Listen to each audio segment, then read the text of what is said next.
The pick is in. The Atlanta Hawks have made a selection in the 2024 NBA draft. I'm Tanisha Batiste, and we are joined by Brad Rowland. The Hawks have made their selection in the 2024 NBA draft. And Brad from Locked On Hawks is here to break down the Hawks selecting Zachary Risacher with the number 1 pick, presented by LinkedIn. LinkedIn Jobs helps you find the qualified candidates you want to talk to faster. Post your job for free at linkedin.com/lockedonnba. So Brad, not a big shocker there as far as going with Risacher, but what was your reaction in terms of the Hawks going in that direction versus maybe going with Alex Sarr? Like you said, not a big shock, especially after the last couple of days seemed to center on Risacher. And look, the entire time, this has been a wide open situation where in most drafts, it's kind of clear who's going to go number 1. And this is not one of those drafts, as we talked about many times in the last couple of months. But in the end, it seems like the Hawks went with the, I'm not going to say a safe option, but kind of what the league is doing right now, which is these wings who can shoot and defend. Maybe not a ton of star power, but a guy that they can kind of be trusting and relying upon, and kind of modeling after what the rest of the league is doing, and honestly trying to match teams like the Celtics, who are led by those big-time wings.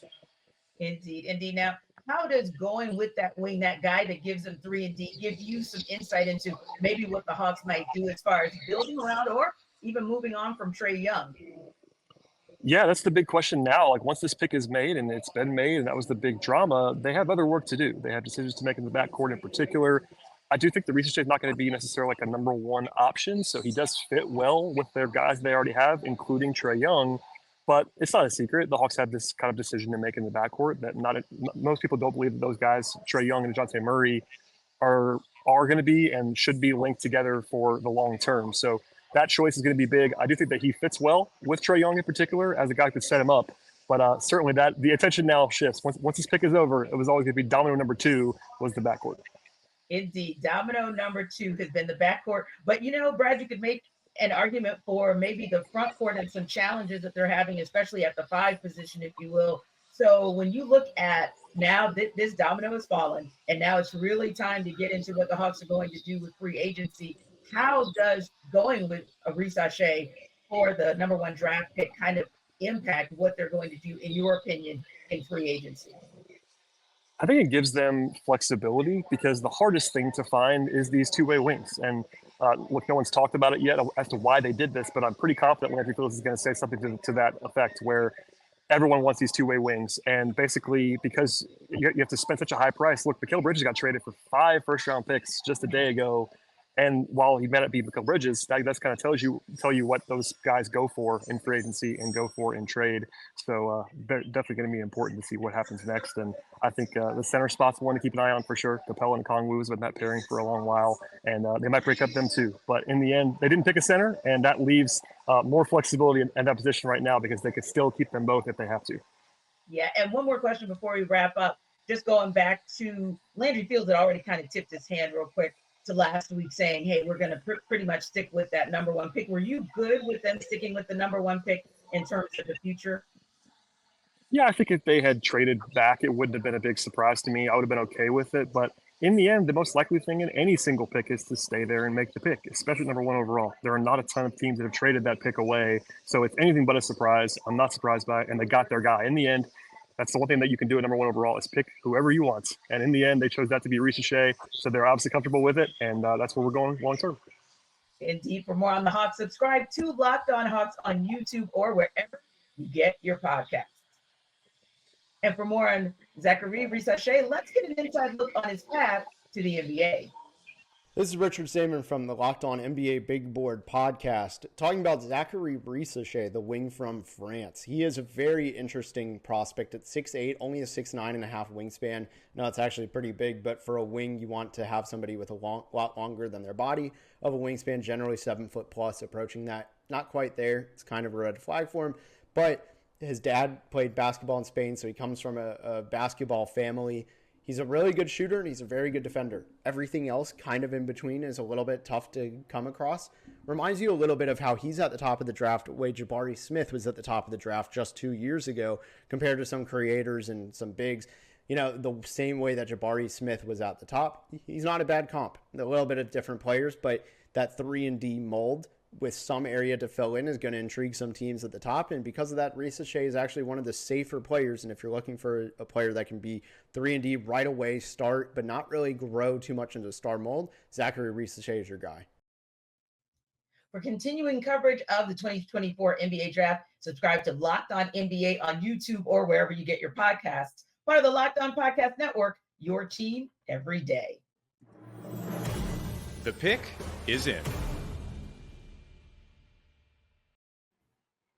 The Washington Wizards have made a selection in the 2024 draft. I'm Tenitra Batiste, and we are joined by Brandon Scott from Locked On Wizards to break down the Wizards selecting Alex Sarr with the number 2 pick, presented by LinkedIn. LinkedIn Jobs helps you find the qualified candidates you want to talk to faster. Post your job for free at linkedin.com/lockedonnba. So, Brandon, in the last couple of days, there was this back and forth of whether or not Zachary Risacher was going to go number 1 or Alex Sarr. Ultimately, Risacher goes 1, Sarr goes 2. Were you surprised that he was there at number 2 and that the Wizards decided to go with him?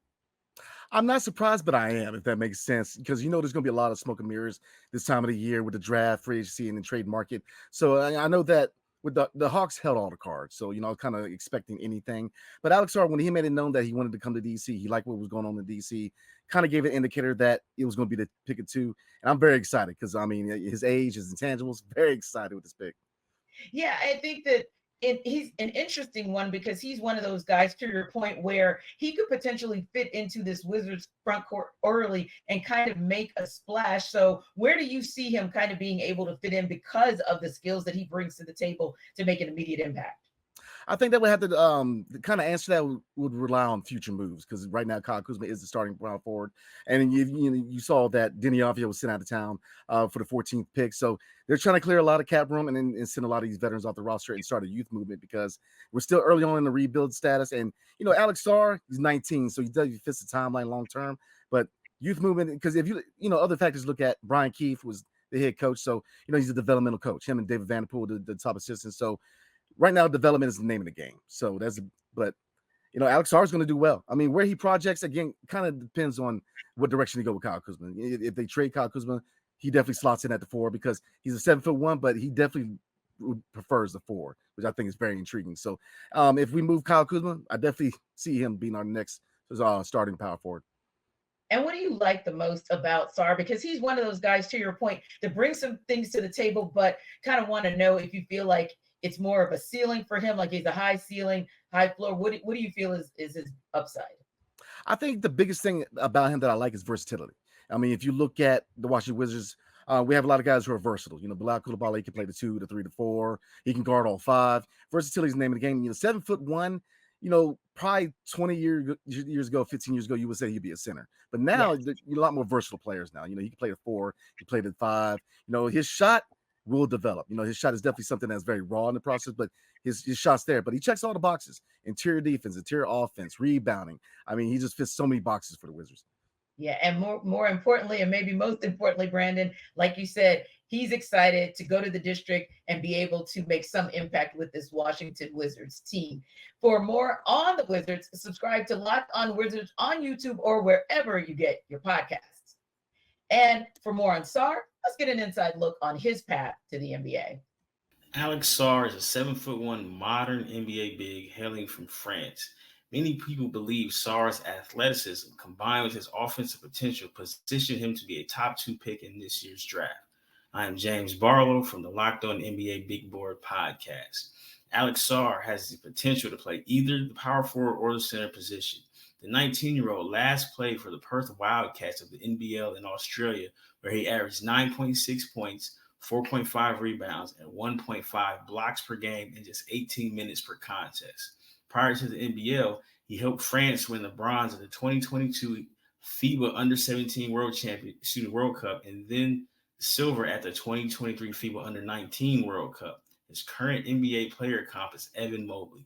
Alex Sarr is expected to have an immediate impact on an NBA roster.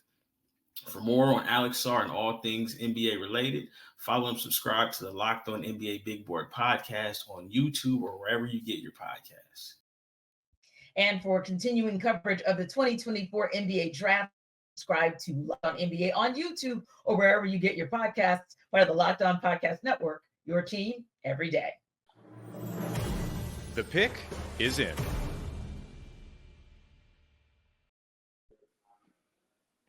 The Houston Rockets have made their selection in the 2024 NBA Draft. I'm Kylan Mills, and we are joined by Jackson Gatlin of Locked On Rockets. So glad to have you here, and he is going to break down the Rockets pick 3rd overall in the 2024 NBA Draft, presented by LinkedIn Jobs. Helps you find the qualified candidates you want to talk to faster. Post your job for free at linkedin.com/LockedOnNBA. And the pick is Reed Sheppard out of Kentucky, the freshman, right about 6'2", 182, 20 years old, a 6'3" wingspan, averaged 12.5 points, shot more than 50% from beyond the arc. What's your take, Jackson, on this selection for the Houston Rockets?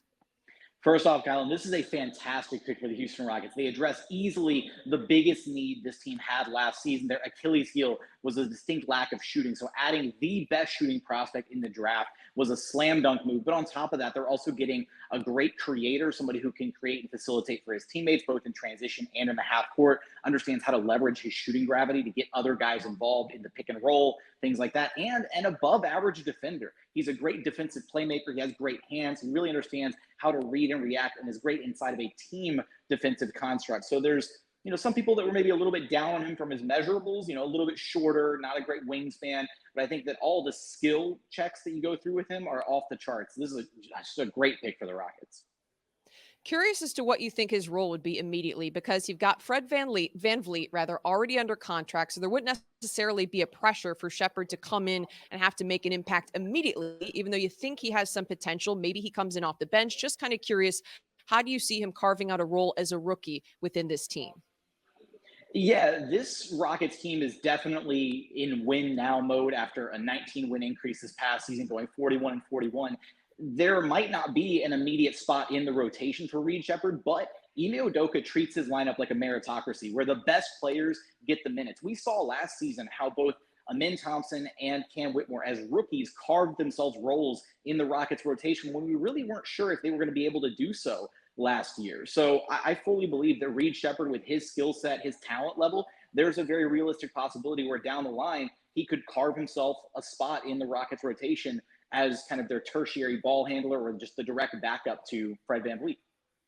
It's interesting when you get teams who are in this win now situation, but also bringing in young pieces. Like, how much focus is there right now within the Rockets organization on also the development side of things and helping bring some of these young players along who they're drafting, while trying to couple that with winning now and continuing the direction this organization's been going?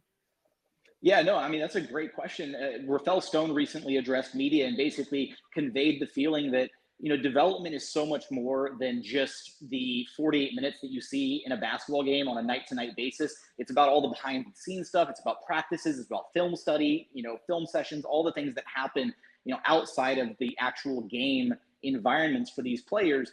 And so even if the Rockets drafted a player and they maybe didn't have an immediate spot in the rotation, that player is still going to grow and develop and be nurtured just as well as somebody who's getting, 25, 30 minutes a night of real game reps elsewhere. And again, because of the way that Ime Udoka kind of handles his lineups, his rotations, I do think there's a chance for Reed Sheppard to break into that lineup, break into the rotation, and get some real developmental runway outside of just the behind-the-scenes stuff. All right. Well, Jackson, thank you so much for joining us. And for folks who are watching or listening, make sure you follow Locked on Rockets for more on the Houston Rockets. You can follow them on YouTube or wherever you get your podcasts. Once again, Jackson, thanks so much for the insight. Thanks for having me, guys. Reed Sheppard from the Kentucky Wildcats can do just about a little bit of everything for whichever NBA team ends up drafting him. Hi, my name is Lance Stahl, host of the Locked On Kentucky podcast, and Reed Sheppard was crazy efficient coming off the bench at guard for the Wildcats a season ago, averaging 12.5 points, 4.5 assists, 2.5 steals, 4 rebounds, all while shooting 52% from three. I like to think of him similarly to a current Kentucky Wildcat in the NBA, and that's Cason Wallace with the Oklahoma City Thunder. 3-and-D, I think, is what Reed Sheppard could provide at combo guard. You could bring him off the bench. You could start him. And if you want to give him volume, if you want to give him a ton of outside shots, I like Klay Thompson as a spicy comparison because both of these guys physically very, very similar stuff coming out of the NBA draft. For more on Reed Sheppard and the Kentucky Wildcats, subscribe to Locked On Kentucky on YouTube or wherever you get your podcasts. For continuing coverage of the 2024 NBA draft, subscribe to Locked On NBA on YouTube or wherever you get podcasts, part of the Locked On Podcast Network, your team every day. The pick is in.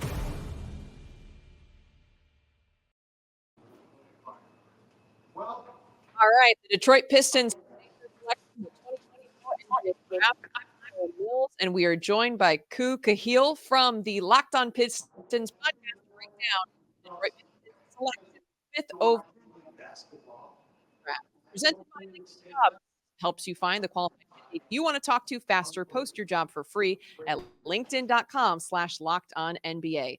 5th overall pick is in, and they go with the high-risk, high-reward guy, in my opinion, in Ron Holland II out of the G League Ignite. Small forward, 6'7", 197. Initially, Ku was projected even as a number 1 overall pick, a little bit inconsistent this past season, saw him drop down, but he goes 5th overall on this team loaded with young talent. What do you think the fit is here with Holland? It is. I think this pick is pretty shocking.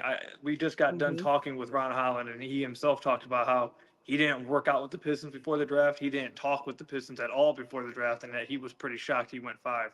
I think that a lot of people were pretty shocked that he went 5. I know a lot of people are really high on Ron Holland. Athleticism off the charts, has defensive potential, but the jump shot just isn't there. A really good slasher, but jump shot isn't there. So that is a little bit of where the question is with the immediate fit with the team. But they have free agency. They have obviously trades that they can do. And they obviously could choose to bring him along slowly. But I think not only just from some fans' side, also appears Ron Holland's side, there is a little bit of shock about him going 5 to the Pistons.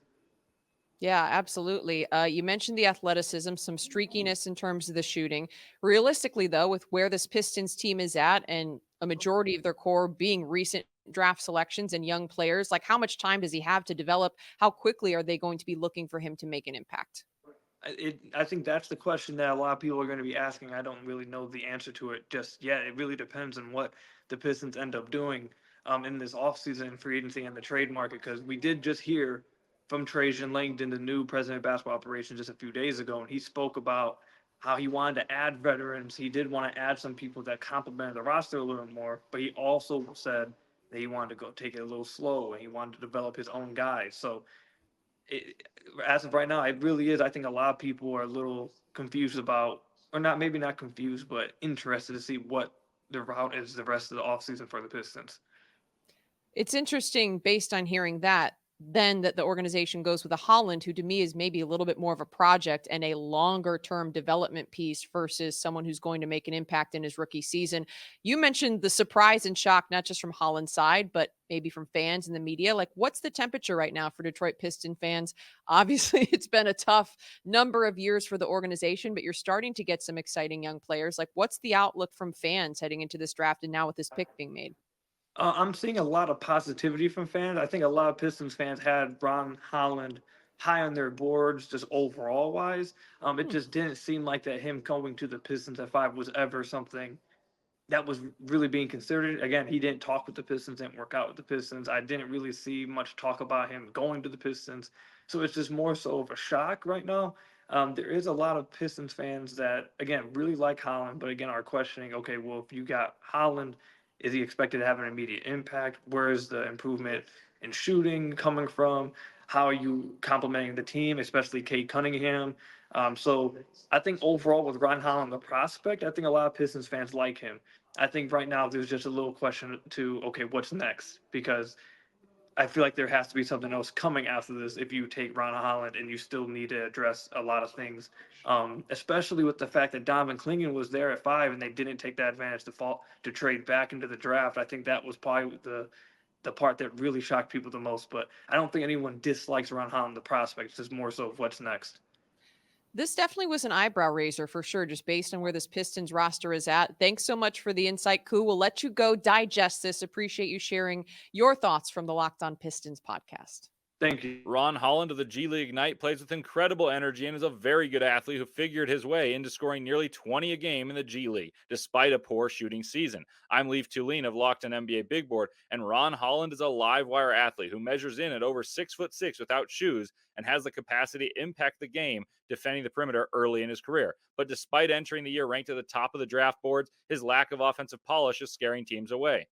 His upside as an 18-year-old who just scored 20 per game in the G League, adding 7 boards as a plus athlete makes him a polarizing prospect because he may boast one of the higher ceilings, but if his offense does not translate, Holland reminds me some of Josh Okogie. On the other end, on the higher end, he reminds me some of RJ Barrett, but a right-handed version. Holland will be divisive with his swing skill being shooting. For more on Ron Holland, tune into Locked On NBA Big Board, where you can listen to recent episodes on YouTube or wherever you get your podcasts. For more on the Detroit Pistons, you can subscribe to Locked On Pistons on YouTube or wherever you get podcasts. And for continuing coverage of the 2024 NBA Draft, be sure to subscribe to Locked On NBA on YouTube or once again, wherever you get podcasts, part of the Locked On Podcast Network, your team every day. The pick is in.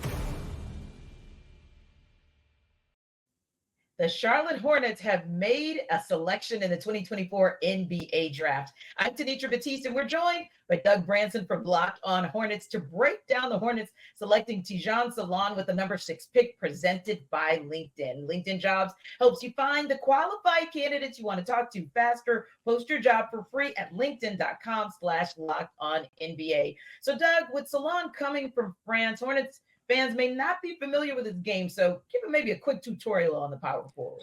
Yeah, I don't know how many NBA fans are really, hip to his game. I know a lot of draft people that pay attention to the draft are because he was a darling of sort of more analytics-focused draft observers. Tidjane Salaün, 6'10", 217, 7'1" wingspan, projects out to be sort of a big wing, big defensive wing.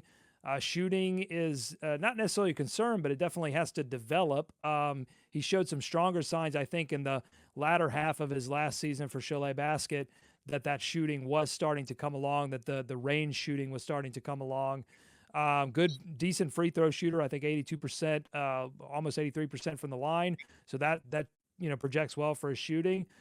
This is a big wing project that very raw, but if he puts on a lot of weight, I mean, you could be talking a guy that sort of maps out physically, at least, like a Giannis Antetokounmpo.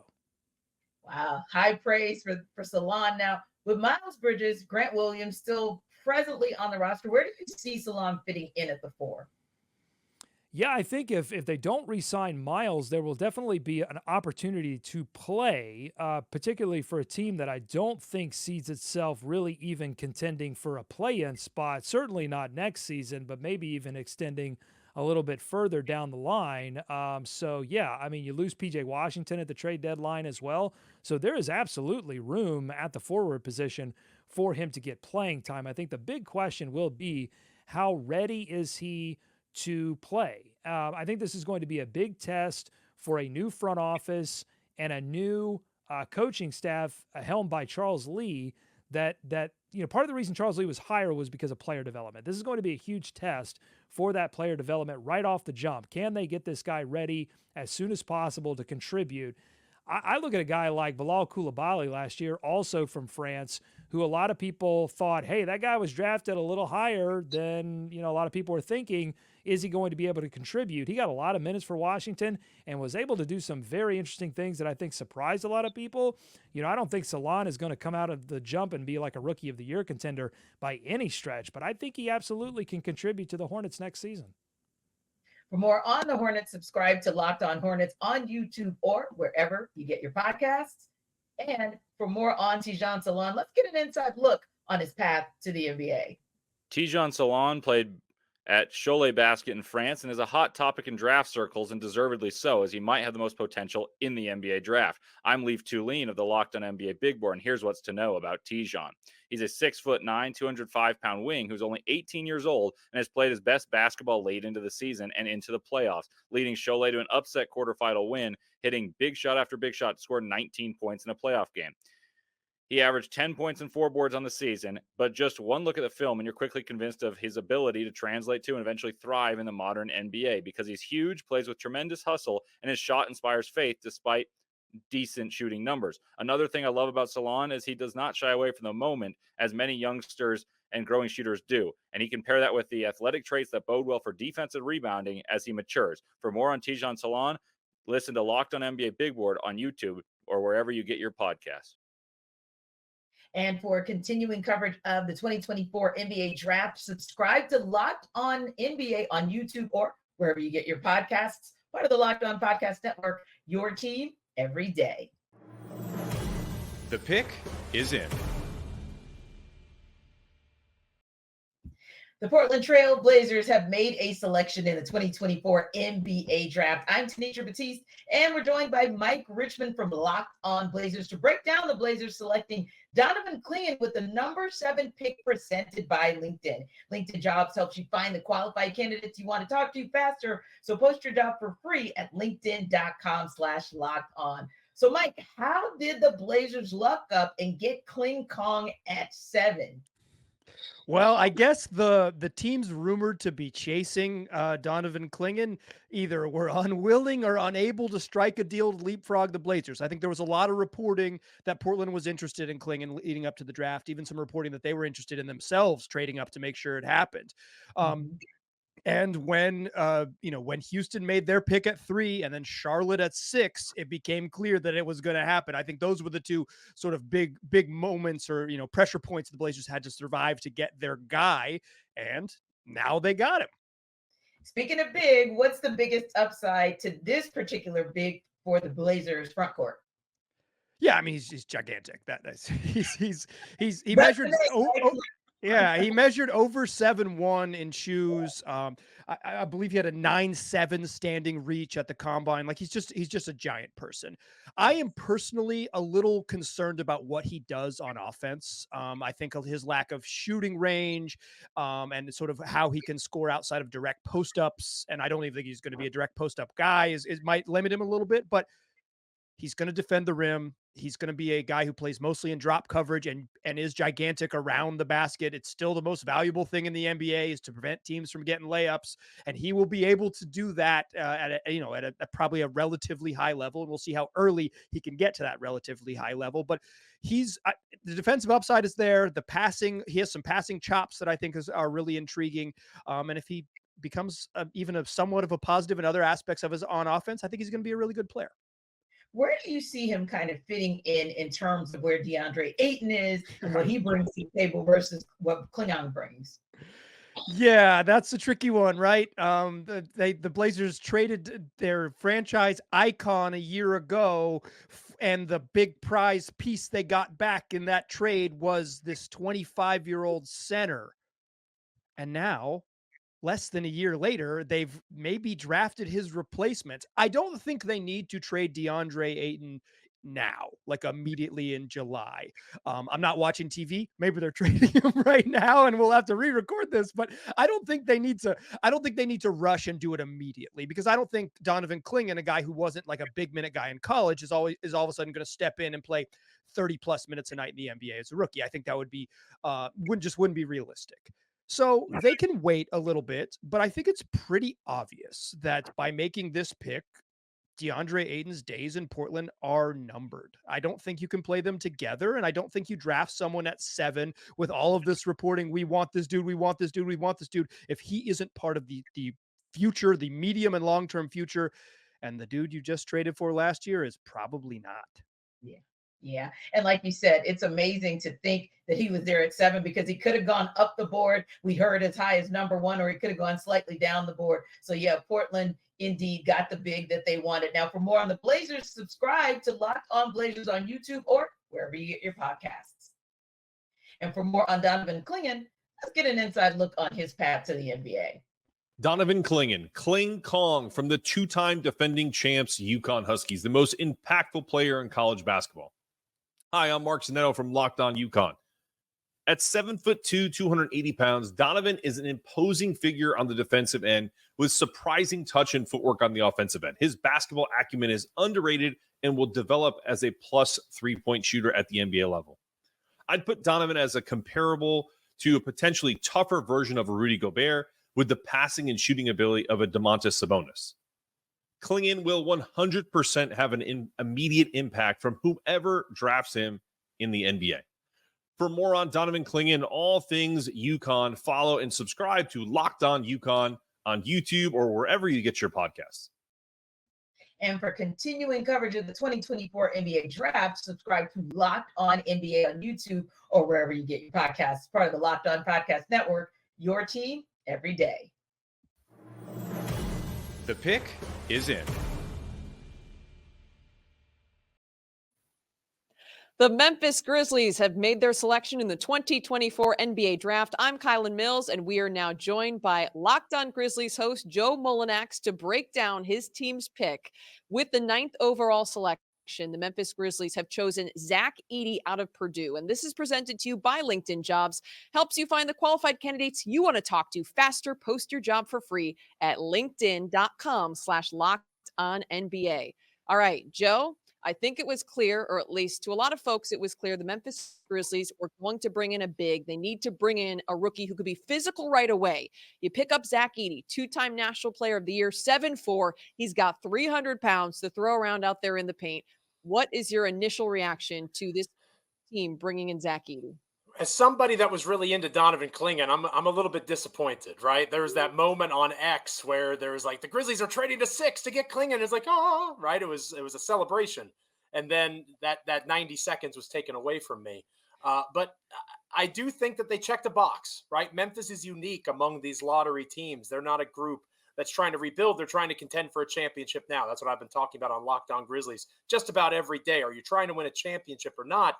Center was the most glaring need. They probably got the second best center in the draft in Zach Edey. He dominated Clingan in the national championship game. Granted, college basketball is a little bit different than the NBA, but he has the size. He has offensive skill. He's one of the best screeners, if not the best screener in this draft. He's going to create a lot of room for Ja Morant and Desmond Bane to operate. That's a plus. The rise of Zach Edey has been interesting to watch in the college basketball scene. A year ago, not even an NBA draft lottery pick, now a top 10 selection, improved the rebounding this season, improved some of the defending from outside underneath the basket. I think there definitely was some major strides made there. But when you watch his game, are there any concerns about some aspects of it translating to the NBA? Well, the fact that he's a 7'4" Jonas Valanciunas, right? And I've seen Jonas Valanciunas in the past for these Memphis Grizzlies, right? I've seen Steven Adams, and there's pros and cons to this, right? When the Grizzlies were their best as a regular season team, who was their starting center? It was Steven Adams, a 7'2", legitimate big man, a great screener, great rebounder. You add in Zach Edey on a cost-controlled rookie contract. He's ready to go. He's not some young guy who hasn't played a lot of basketball. He can contribute now. The concern is, what can he do in the playoffs, right? Because we saw Jonas Valanciunas get played off the court. We saw Steven Adams get played off the court in a playoff series. In the Western Conference, I don't know if you noticed this or not, it's not getting any easier out west, right? So while Memphis should rise back up into the playoff picture, how are they going to be versatile defensively, offensively? Is Edey's game malleable enough to fit different styles? Or is this just one piece of a larger puzzle for the Grizzlies offseason? The latter is probably the case, but as of right now, it's just Zach Edey who's filling that role, and that's cause for at least some questions to be asked about when the other shoe is going to drop.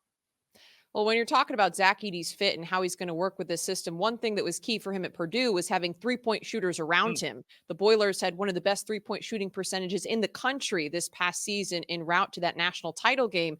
The Grizzlies certainly have room to improve when it comes to that perimeter shooting. What pieces also need to fall in place besides Edey for you to feel like this is really a contending team?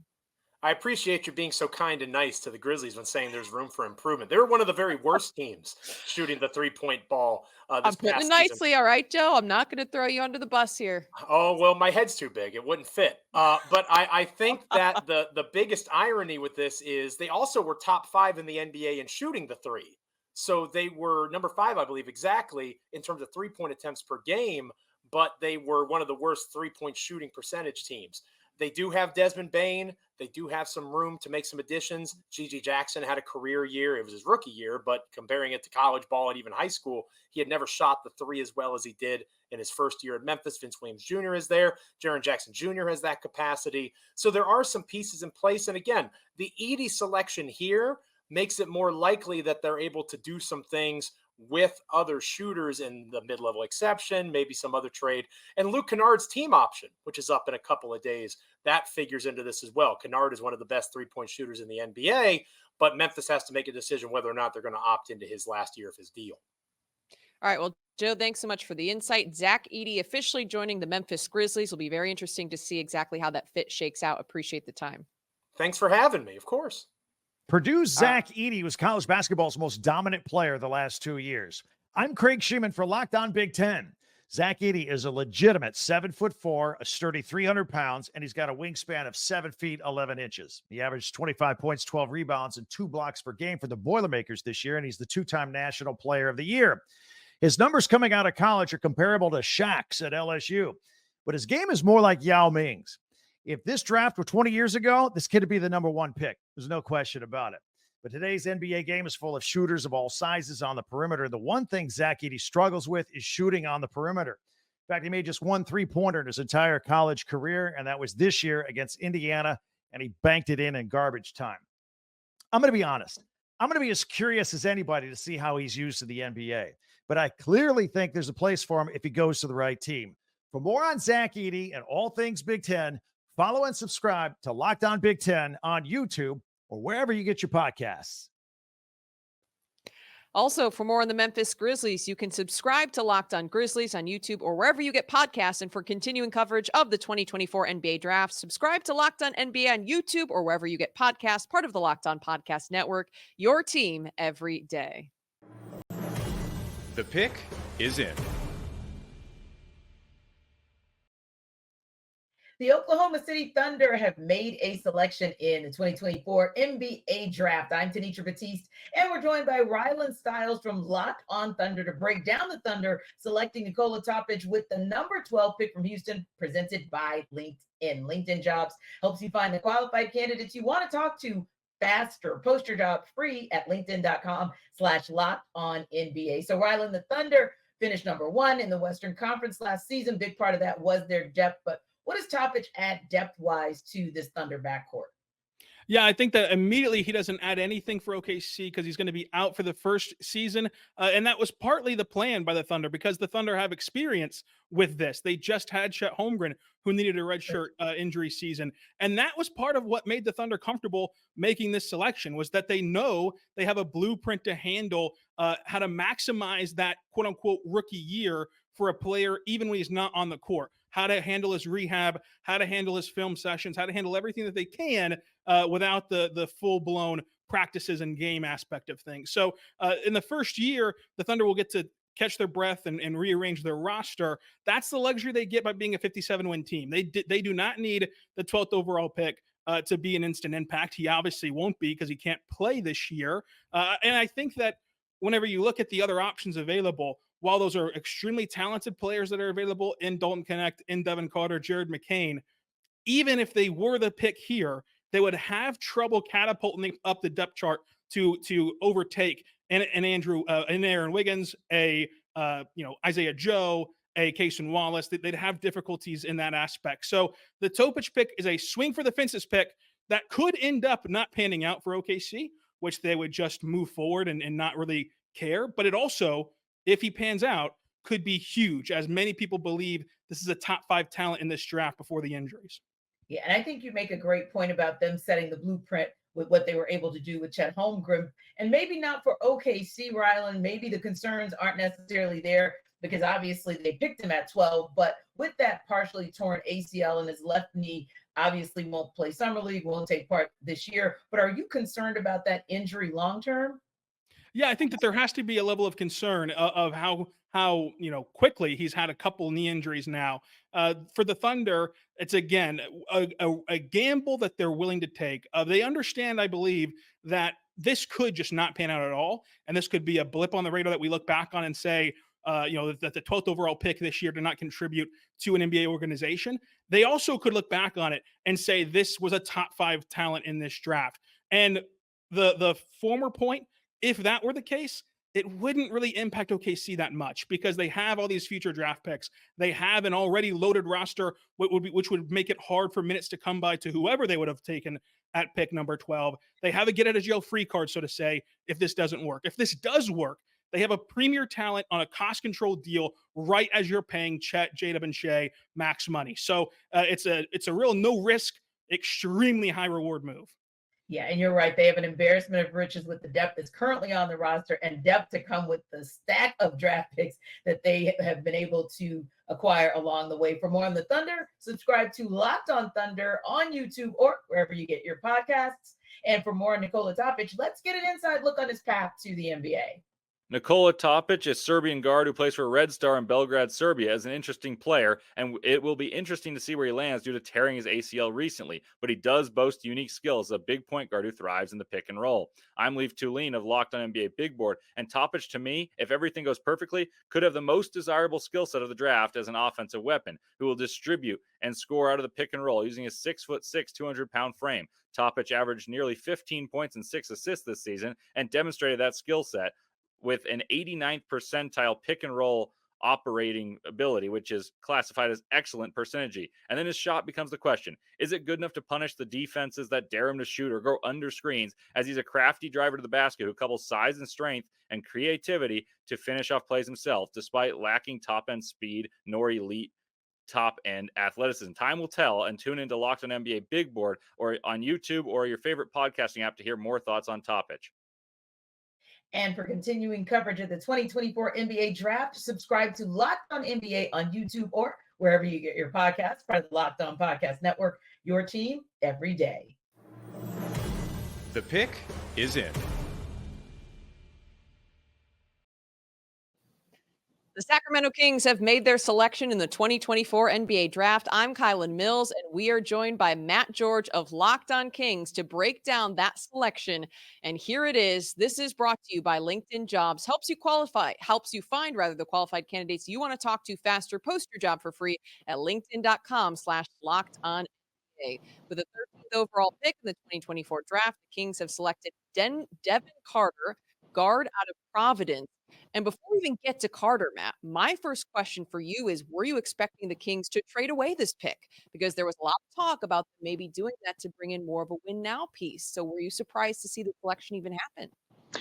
You could use the word both expectation and hope. It was my hope that Sacramento would send this pick out and would move this pick to try and get more of a established NBA presence to not only help this team get back to the playoffs, but help them truly try and compete in a Western Conference that is brutal and is only getting more tough. You see all the moves that are being made around the league before the draft even began are wing-heavy moves. And this is a Kings team that lacks significant wing and forward depth. They were torn to shreds by the New Orleans Pelicans, losing to the Pelicans 6 times, including to be eliminated in the play-in tournament because the Kings couldn't match up and meet the depth at the wing that the Pelicans had. It's a clear weakness of this Kings team. It still is a clear weakness. They go the route they go, drafting a guard. Certainly some concerns and curiosities about that pick, which I'm sure we'll get into. I'm also talking myself into it a little bit more as I think about it. But in terms of trading the pick, it was what I was hoping the Sacramento Kings would do.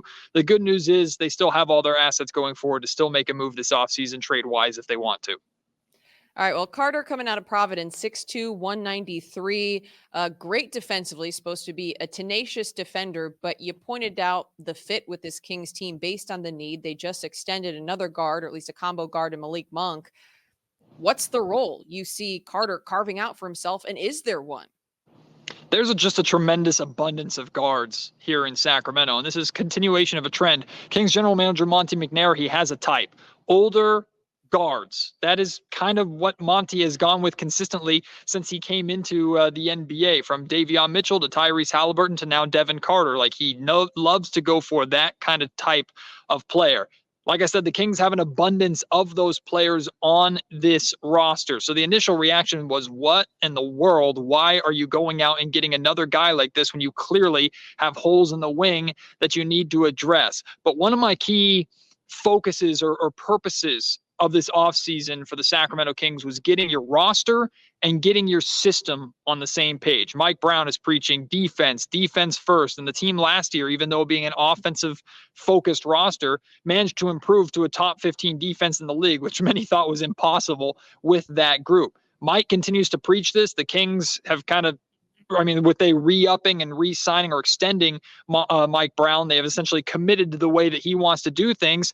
So they went out and got a guy that I think fits that Mike Brown guy mold to a T. Someone who's going to come in, is going to work his butt off on the defensive end. The Kings need more kind of dog mentality guys on defense. Carter seems to be able to bring that. His shooting went up his third year in college. The first 2 years, he was in the high 20s. Last season, he was a really solid three-point shooter on a pretty good volume. So offensively, you could see the spacing working if he was playing next to De'Aaron Fox. But the defense is the main thing. And I think adding more of that to this Kings roster isn't necessarily a bad thing, as long as they get rid of the abundance of guards that they have to still address their wing needs. It was fascinating when Mike Brown went to the Sacramento Kings, coming from the Golden State Warriors, where he was the defensive coordinator and did an excellent job of making the Warriors one of the top most efficient defenses in the NBA, to see them struggle. But now you're starting to see the Mike Brown style come, as you pointed out, the defensive improvements as a team. Carter certainly will add to that. As you're trying to convince yourself and talk yourself into this pick, you pointed out the dog mentality and some of the positives. Anything else that fans can be excited about when they look at Devin Carter coming to this team, and then future moves that the Kings could make this offseason?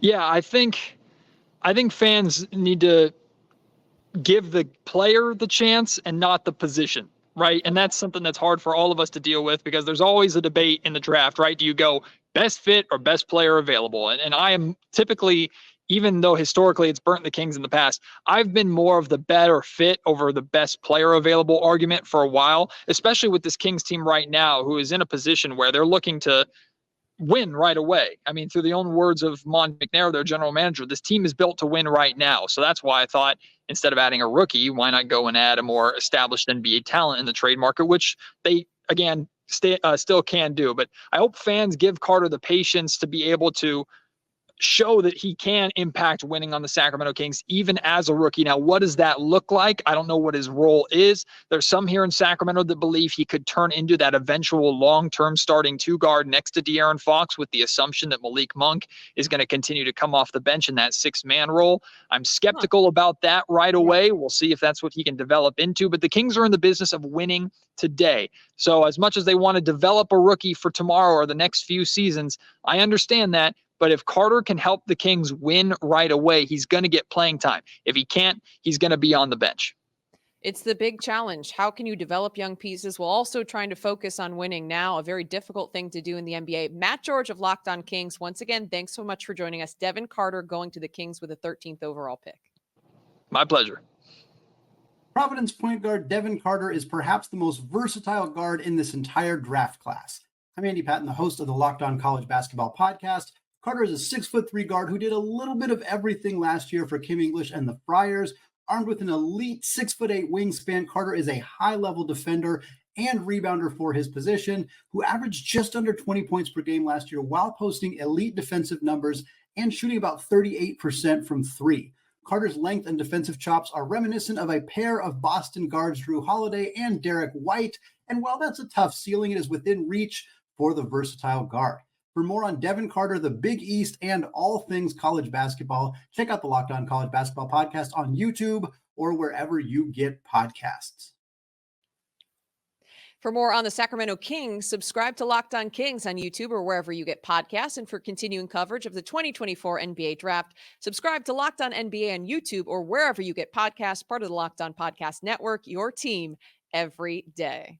We are now joined by Brandon Scott of Locked On Wizards. I'm Kylan Mills, excited to be breaking down all things NBA draft, but we have to start out with the Washington Wizards making a trade ahead of the first round of the 2024 NBA Draft for Deni Avdija to the Portland Trail Blazers for guard Malcolm Brogdon, the number 14 pick in this draft, a 2029 first round and 2 second-round picks. First, we got to get your reaction on the trade, Brandon. I'm very surprised to hear that you're not a huge fan. Why is that? I understand it from the perspective of, the haul of picks we got. We definitely need picks because if you look at Will Dawkins, he's definitely modeling this rebuild after Oklahoma City. So I get it, acquiring young talent, acquiring picks, I get all that. But I mean, looking at his age, the fact that he finally broke out offensively, the timeline, I think the only way that I would feel better about the trade is if they package Malcolm Brogdon and Kyle Kuzma in the trade for more picks or young assets, then I would kind of agree with that. I mean, it's just tough really taking a young player that hasn't hit his prime yet, who's finally broken out offensively. So Yeah, you want to hold on to those type of guys. But you did get the 14th overall pick in this 2024 NBA draft. So the pick is in. Let's find out who the Wizards went with. The pick is in. All right, as we're getting ready to break it down with the 14th overall selection in the 2024 NBA draft, Bub Carrington out of Pittsburgh, 6'4" guard, 195, is going to the Washington Wizards after they pick up the selection from the Portland Trailblazers. And by the way, this is brought to you by LinkedIn Jobs. Helps you find the qualified candidates you want to talk to faster. Post your job for free at linkedin.com/lockedonnba. Now that we know the selection, Brandon, what is your take on Bub Carrington? Oh, I love this pick. I mean, his size, his versatility, he's fast on his feet, his shooting ability. He could be the point guard of the future. I love this pick. Okay, well, I want you to expand a little bit more on why you love the pick. What could you see the fit being with this Wizards team? And how quickly do you expect him to develop? Well, it's going to take a little bit of time for him to develop, but I think that's perfect for a team like the Wizards because we are going into year 2 of a rebuild. And if you look at the addition of head coach Brian Keefe and top assistant coach David Vanderpool, you got a coaching staff that is here for development. So I love that part. I don't know.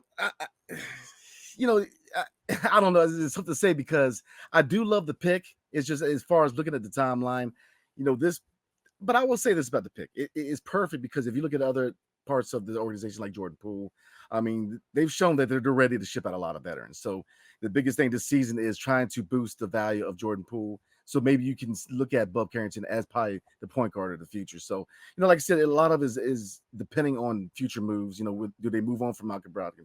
Do they move on from Jordan Poole? Do they move on from Kyle Kuzma? And really what's going on with Landry Shamet and, Tyus Jones? Do they bring him back? So there's a lot of question marks, but I love the pick because, again, he's versatile. I love the size 6'5". He can move. This is a team that was number 1 in pace last year, so they want to emulate that this season, and he's money in transition. So love everything I see from this kid. The other thing about Bub Carrington is the fact that he's young, just 18 years old. Sometimes that means it can take more time. Everything I've read is that he is, though, very mature, carries himself in a certain way, and should be able to adjust to the professional game quickly. But in terms of just the personality fit and bringing in a player who's so young, I mean, with the rebuild, do the Wizards have time to really develop someone who's just 18 years old? We have nothing but time. You got the time and patience. Okay. Got the time and patience. But the biggest hallmarks is this. They revamped the scouting department, which is key because the Wizards are notoriously known at missing on draft picks. We didn't miss last year, and we didn't miss it this year because last year Bilal Coulibaly was a good pickup. Second round. Very rare do we get a second round pick that comes in and contributes. Tristan Vucevic did that. So if you look at this draft, Alex Sarr is money, and Bub Carrington, again, very young. Him and Alex Sarr, 18 and 19 respectively. 18, dude. You got a lot of 18-year-olds over there. Absolutely. But when you look at what Brian Keefe was able to do with this team in the second half of last season, he's shown that he can set a standard. He can develop. He's good as far as chemistry. He established an atmosphere where guys not only want to get better, but they like playing here. If you look at Alex Sarr, he said, I want to go to DC, and there's reasons for that because they're establishing a great atmosphere here in DC, a great culture. So he's going to fit right in with what we're trying to do, and we're going to develop him right. And he's only a key part of this franchise when we get back to contention. Okay. I like the positivity, something for fans to be excited about. Brandon Scott of Locked On Wizards, thanks so much for stopping by. Once again, Bub Carrington out of Pittsburgh going to the Wizards with a 14 overall selection. Appreciate it. Anytime. All right. Well, for more on the Washington Wizards anytime, you can subscribe to Locked On Wizards on YouTube or wherever you get podcasts. And for continuing coverage of the 2024 NBA Draft, subscribe to Locked On NBA on YouTube or wherever you get podcasts, part of the Locked On Podcast Network, your team every day. The pick is in.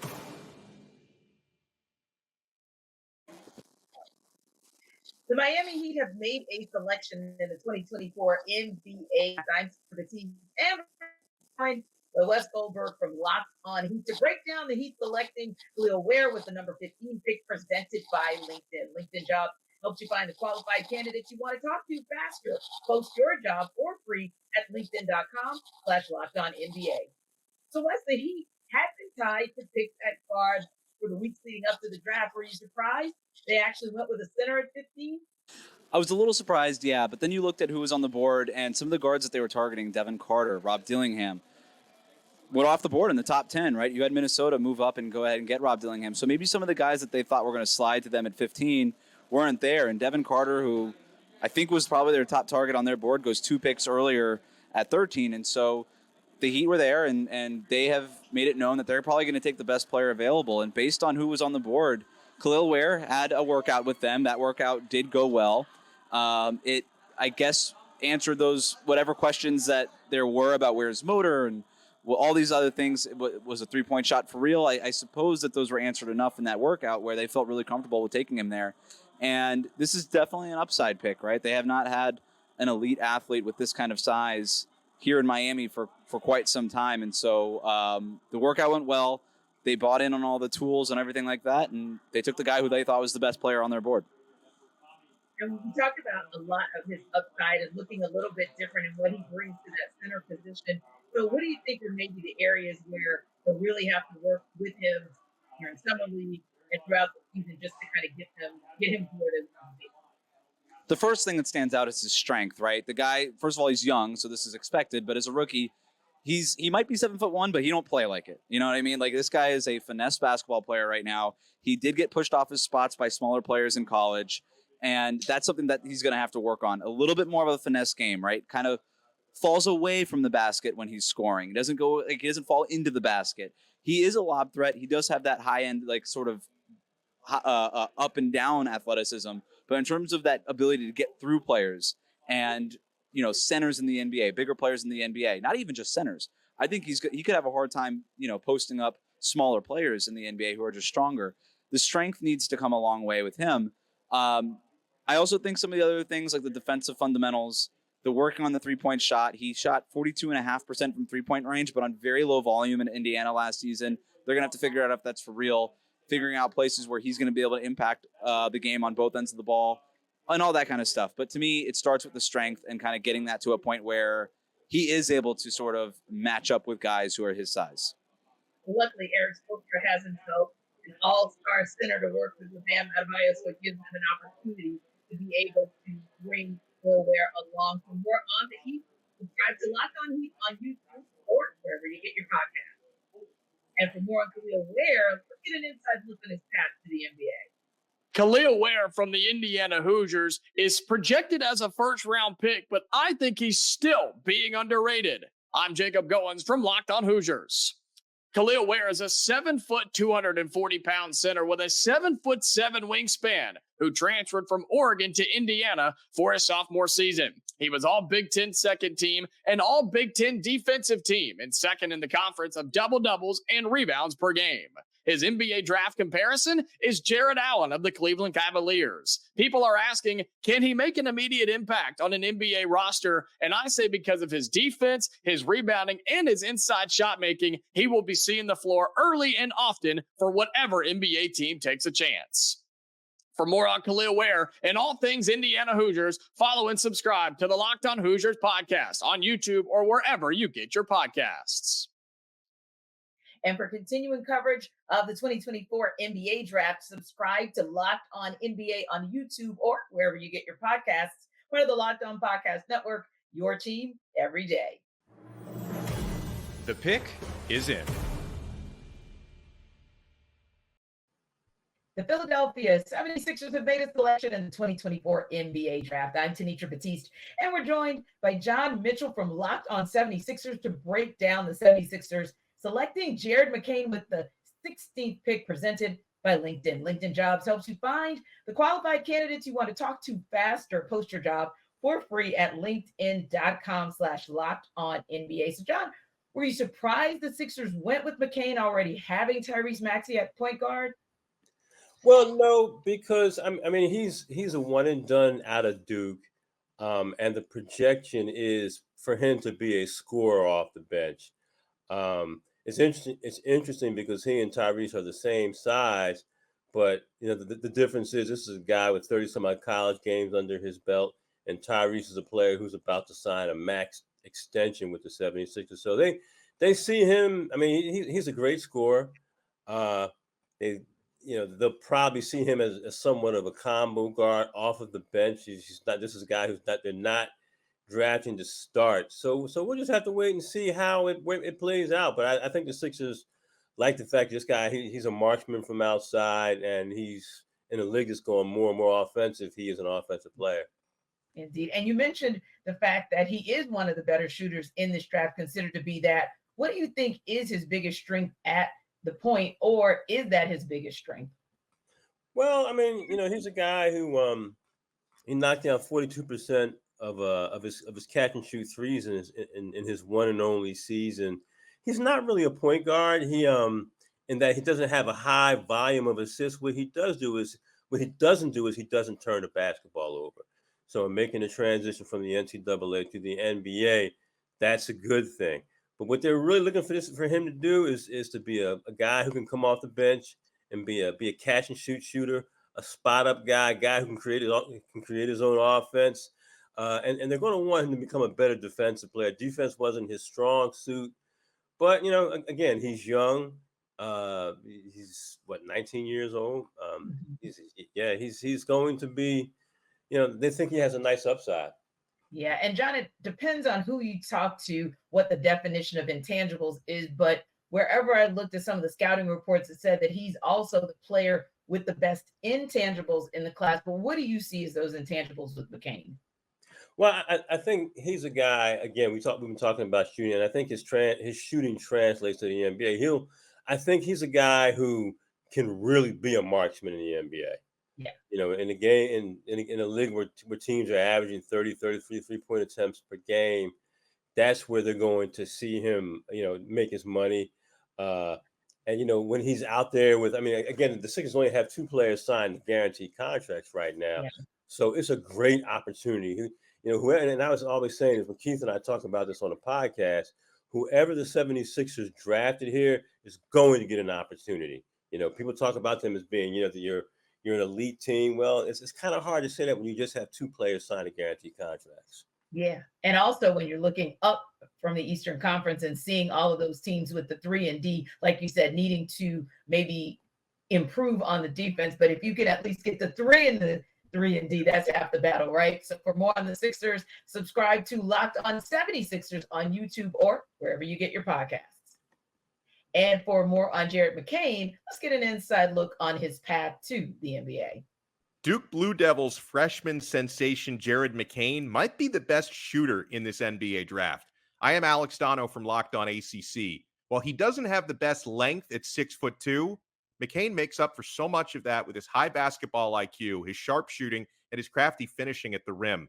Shot 41.4% from beyond the arc last year, played over 31 minutes per game, averaging 14.3 points, 5 rebounds, 2 assists, and 1 steal per contest. McCain, by the way, he's got 3 million followers on TikTok, so he's multi-talented, but he's all business when it comes to basketball. That's his number one priority. The ACC All-Rookie and All-ACC Honorable Mention can help an NBA team immediately with his shooting. A common NBA comp for him is Seth Curry. For more on Jared McCain and all things ACC, follow and subscribe to Locked On ACC on YouTube or wherever you get your podcasts. And for continuing coverage of the 2024 NBA draft, subscribe to Locked On NBA on YouTube or wherever you get your podcasts. Part of the Locked On Podcast Network, your team every day. The pick is in. The Los Angeles Lakers have made their selection in the 2024 NBA draft. I'm Kylan Mills. We are joined now by Andy Kamenetsky of Locked On Lakers to break down the pick. The Lakers, with the 17th overall selection, have gone with Tennessee wing Dalton Connect. And this is brought to you by LinkedIn Jobs. LinkedIn Jobs helps you find the qualified candidates you want to talk to faster. Post your job for free at linkedin.com/lockedonnba. All right, Dalton Connect, coming off a great season, an older prospect, 23 years old, averaged more than 21 points per game in the SEC this last season. I know you're an expert on him, Andy. So what Yes. us about this pick and what the fit might be with the Lakers? Well, first of all, just to let everybody know, the K is not silent. I'm just lending my expertise on his career. Connect. Secondly, this is a guy that I have to imagine the Lakers are extremely surprised was even available for them. Like, I know in the mocks that I had been studying, trying to really peg who could be available for the Lakers, he was in the lottery for basically all of them, if not all of them. Like, he is somebody that, frankly, I had not even been giving much thought to as one of the guys that the Lakers could pick, because I didn't think it would be possible. And there's a lot of surprises to it, I think, Kylan, like in the sense that beyond his availability, if you ask me on paper, does Dalton Connect fit exactly, I think, the most pressing needs for the Lakers? I would say no. I think they probably need more of a wing that's like a 3-4 type wing, or a big man that could play minutes right away, where you could either spell Anthony Davis, play him with AD, give somebody else some of those physicality assignments that can wear down AD over the course of 82 games. But the flip side is he is somebody that I think I have to imagine at 23, they project as ready to play right now. So that does fit with the timeline of what I expected, and sort of like the framework of the player I expected that they would be targeting. They want somebody who they can hopefully give rotation minutes to now. Connect definitely is experienced.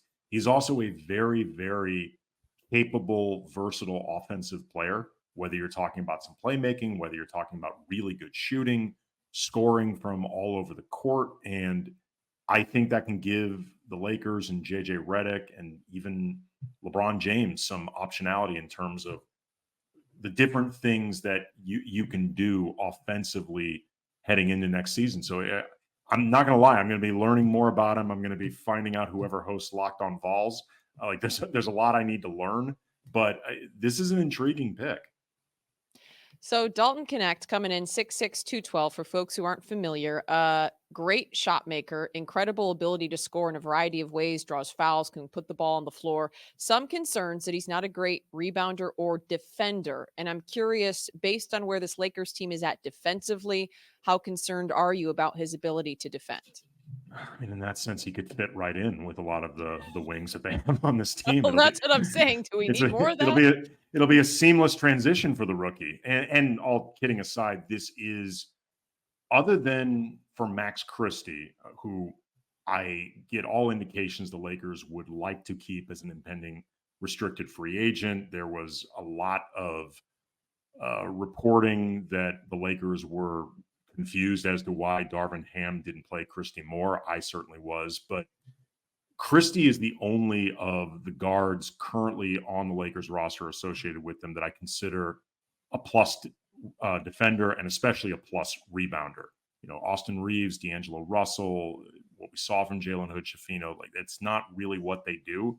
So in that sense, you're talking about a weakness area that wasn't shored up. Maybe that's something that they are figuring could be handled through free agency or trades, or who they pick in the second round. Maybe they look to gather up more picks via trade. But that is something that it's an area of weakness that Connect does kind of, I guess, exacerbate for this team. So we'll see what happens. But again, the offense is pretty tantalizing. And sometimes you just have to take the best player available. And I imagine that was a lot of the thought process with Connect.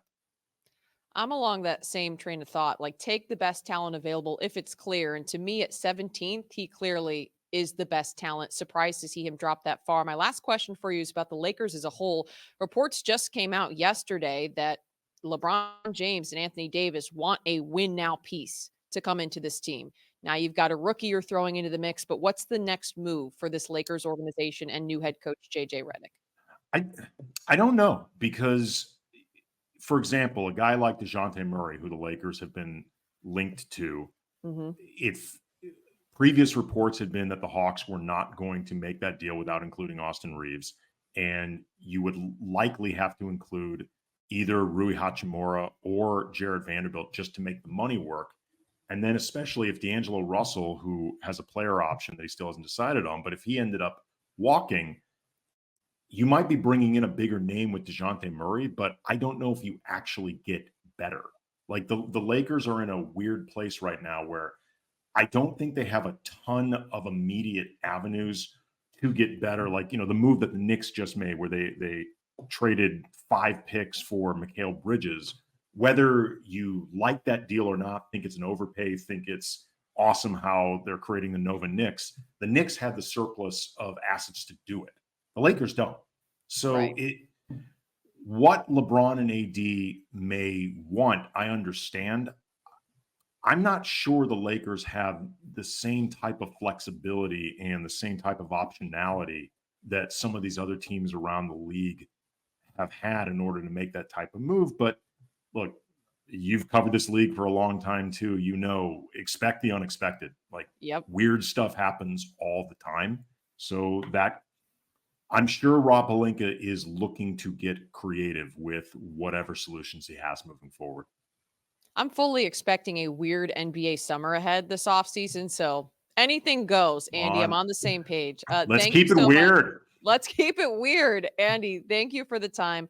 Once again, the Lakers take Dalton Connect with a 17th overall pick. Thank you.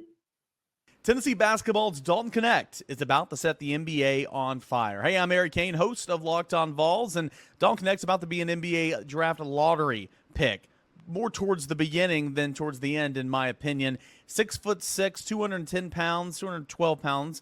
Small forward, a wing player, is 23 years old, and so that's kind of working against him. Spent 1 year at Tennessee via the transfer portal and set the world on fire. Scored over nearly 22 points per game, shooting 45% from the field, nearly 40% from downtown. And again, he's a scorer. He scored a career-high 40 points for Tennessee in a game against Kentucky in March. In 31 games during the regular season, Dalton Connect scored 25 or more points 10 times, 30 or more points 7 times, 35 points or more 5 times, and he surpassed 39 points on 4 separate occasions. Dalton Connect, he is a scorer, and he is a guy that's going to make an immediate impact for whichever team selects him in the NBA draft. For more on Dalton Connect, Tennessee basketball, and everything Tennessee, check out Locked On Vols, weekday mornings, 30 minutes or less. There you have it. For more on the LA Lakers, subscribe to Locked On Lakers on YouTube or wherever you get podcasts. And for continuing coverage of the 2024 NBA Draft, subscribe to Locked On NBA on YouTube or wherever you get podcasts, part of the Locked On Podcast Network, your team every day. The pick is in.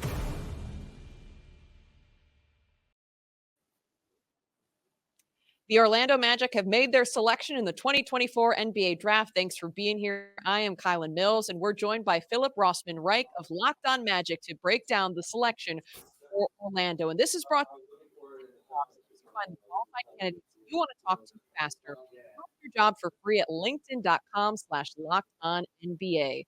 And the Magic have selected Tristan Da Silva out of Colorado, 6'8", 217, small forward/wing position player.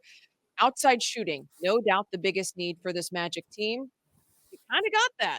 Are you happy at this point, Philip? Yeah, I'm really happy. When I looked at this draft and just knowing what the Magic like, they like these kind of long, versatile players that can do a little bit of everything. And Tristan Da Silva really popped out to me as someone who fits the size that the Magic typically look for, but also kind of the skill versatility. He's just someone that is always seemingly in the right spot and always seemingly making the right plays. He doesn't do more than he's capable of. He rarely does less than what he's capable of. And for a team that is winning now, that is winning for the first time in a long time, I feel like he's someone that can step in and play pretty quickly and make a positive contribution to the team. Da Silva is certainly known as a two-way player, shot 40% from 3, so that doesn't hurt. Strong feel for the game, a lot of positives. In addition to that, are there any concerns that you have in terms of anything in his game translating to the NBA? Yeah, I think the biggest concern is just how much better is he going to get? That's always kind of the question when you draft, kind of older players. He's a junior, senior. He's been in college for a while, and you always have to ask, well, why did he stay for so long? I think there's a little bit of concern with his athleticism. He's not the most athletic player, but again, he's just so smart with how he plays and how he sees the game. It's hard to see how he won't fit in with the team. Maybe he's just a bench player, but when you're drafting 18, you're fine with just getting a guy who tops out as a role player. That's kind of what you're looking for and what you need. You also get a more mature player at 23 years old in De Silva, who's maybe a little bit more polished and can make an impact quicker. You're talking about a Magic team that's already become a playoff team with the young core that they have. How quickly do you see him being able to make an impact and have a role on this team? Yeah, I think he's going to make an impact very quickly. I think he's going to be someone that they're going to rely on for minutes and in the rotation. You know, the Magic are probably going to be losing Joe Ingles this offseason. That's 15 minutes a game right there that I think Tristan Da Silva is very capable of filling. Jonathan Isaac's always an injury question mark. So now you have a really solid young player that can kind of fill in those minutes. Maybe he's not the defensive impact that Jonathan Isaac is, but you know you're going to get something positive from him. And again, he's just, to me, he just checks off all the boxes that the Magic typically look for and what they're looking for in players. He's a really smart basketball player. And obviously he's going to have to learn the NBA a little bit, but he just does everything so well. It's hard to pinpoint one thing he does poorly. He just does everything pretty well. Sure. Now, what's the next move for the Magic this offseason? What needs to happen now? Klay Thompson? I'm from Locked On Warriors. You want him? You want to take him? It's definitely possible. I don't think it's impossible. They obviously have a lot of cap room to spend this summer. They have to find a starter. They have to find a starting guard and get more production and scoring production from their guards. I would agree with you. They got to find ways to increase their shot volume. They were 29th in the league in three-point field goal attempts. It's okay if you're not a great three-point shooting team, but you got to get your threes up. And being a bad three-point shooting team, they're 24th in the league, I think, in three-point field goal percentage, and a low-volume team, that makes you really easy to defend, really easy to pack the paint, especially when you get in the playoffs. So I expect them to make a big move in free agency. I expect them to add another veteran free agent to come off the bench as well. So there's still a lot more work for this Magic team to do as they start to look ahead to how they improve from getting to the first round last year. Yeah, even if you're not a Golden State Warriors chucking up a ton of threes, you still need to have someone to space the floor to open up some of that space inside to allow the guys to work in the lane. Philip, thanks so much for stopping by. I appreciate it. I know you got to run. You're trying to talk to Da Silva or hear from him as he gets ready for his introductory press conference. Thanks for stopping by. Thanks for having me on. Tristan Da Silva is taking his talents to the NBA after a great 4-year career in Boulder. I'm Kevin Borba, host of Locked On Bucks, and I'm going to tell you everything you need to know about Tristan Da Silva. Da Silva is a forward who is 23 years old and was named to 2 All Pac-12 conference teams during his career, one of which was this past season. He averaged 16 points, grabbed 5 boards, and his skill set is something that will immediately translate to the NBA because he's a lot like Kyle Anderson. He plays defense, he hits threes, and every NBA team needs that pronto. They need it by yesterday, and he could do just that. For more on Tristan Da Silva and all things Colorado, follow and subscribe to Locked On Bucks on YouTube or wherever you get your podcast. Also, for more on the Orlando Magic, you can subscribe to Locked On Magic. You can find him on YouTube or wherever you get podcasts. And for continuing coverage of the 2024 NBA Draft, subscribe to Locked On NBA on YouTube or wherever you get podcasts, part of the Locked On Podcast Network, your team every day. The pick is in.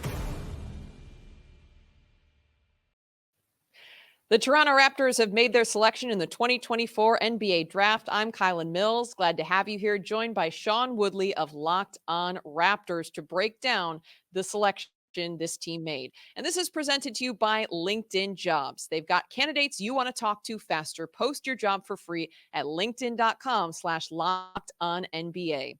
With the 19th overall pick, the Raptors select Jacoby Walter, Baylor guard, 6'4", right around 200 pounds, said by a lot of scouts to be a possible 3-and-D type of player. Sean, based on the needs for this Raptors team, what do you think about this pick?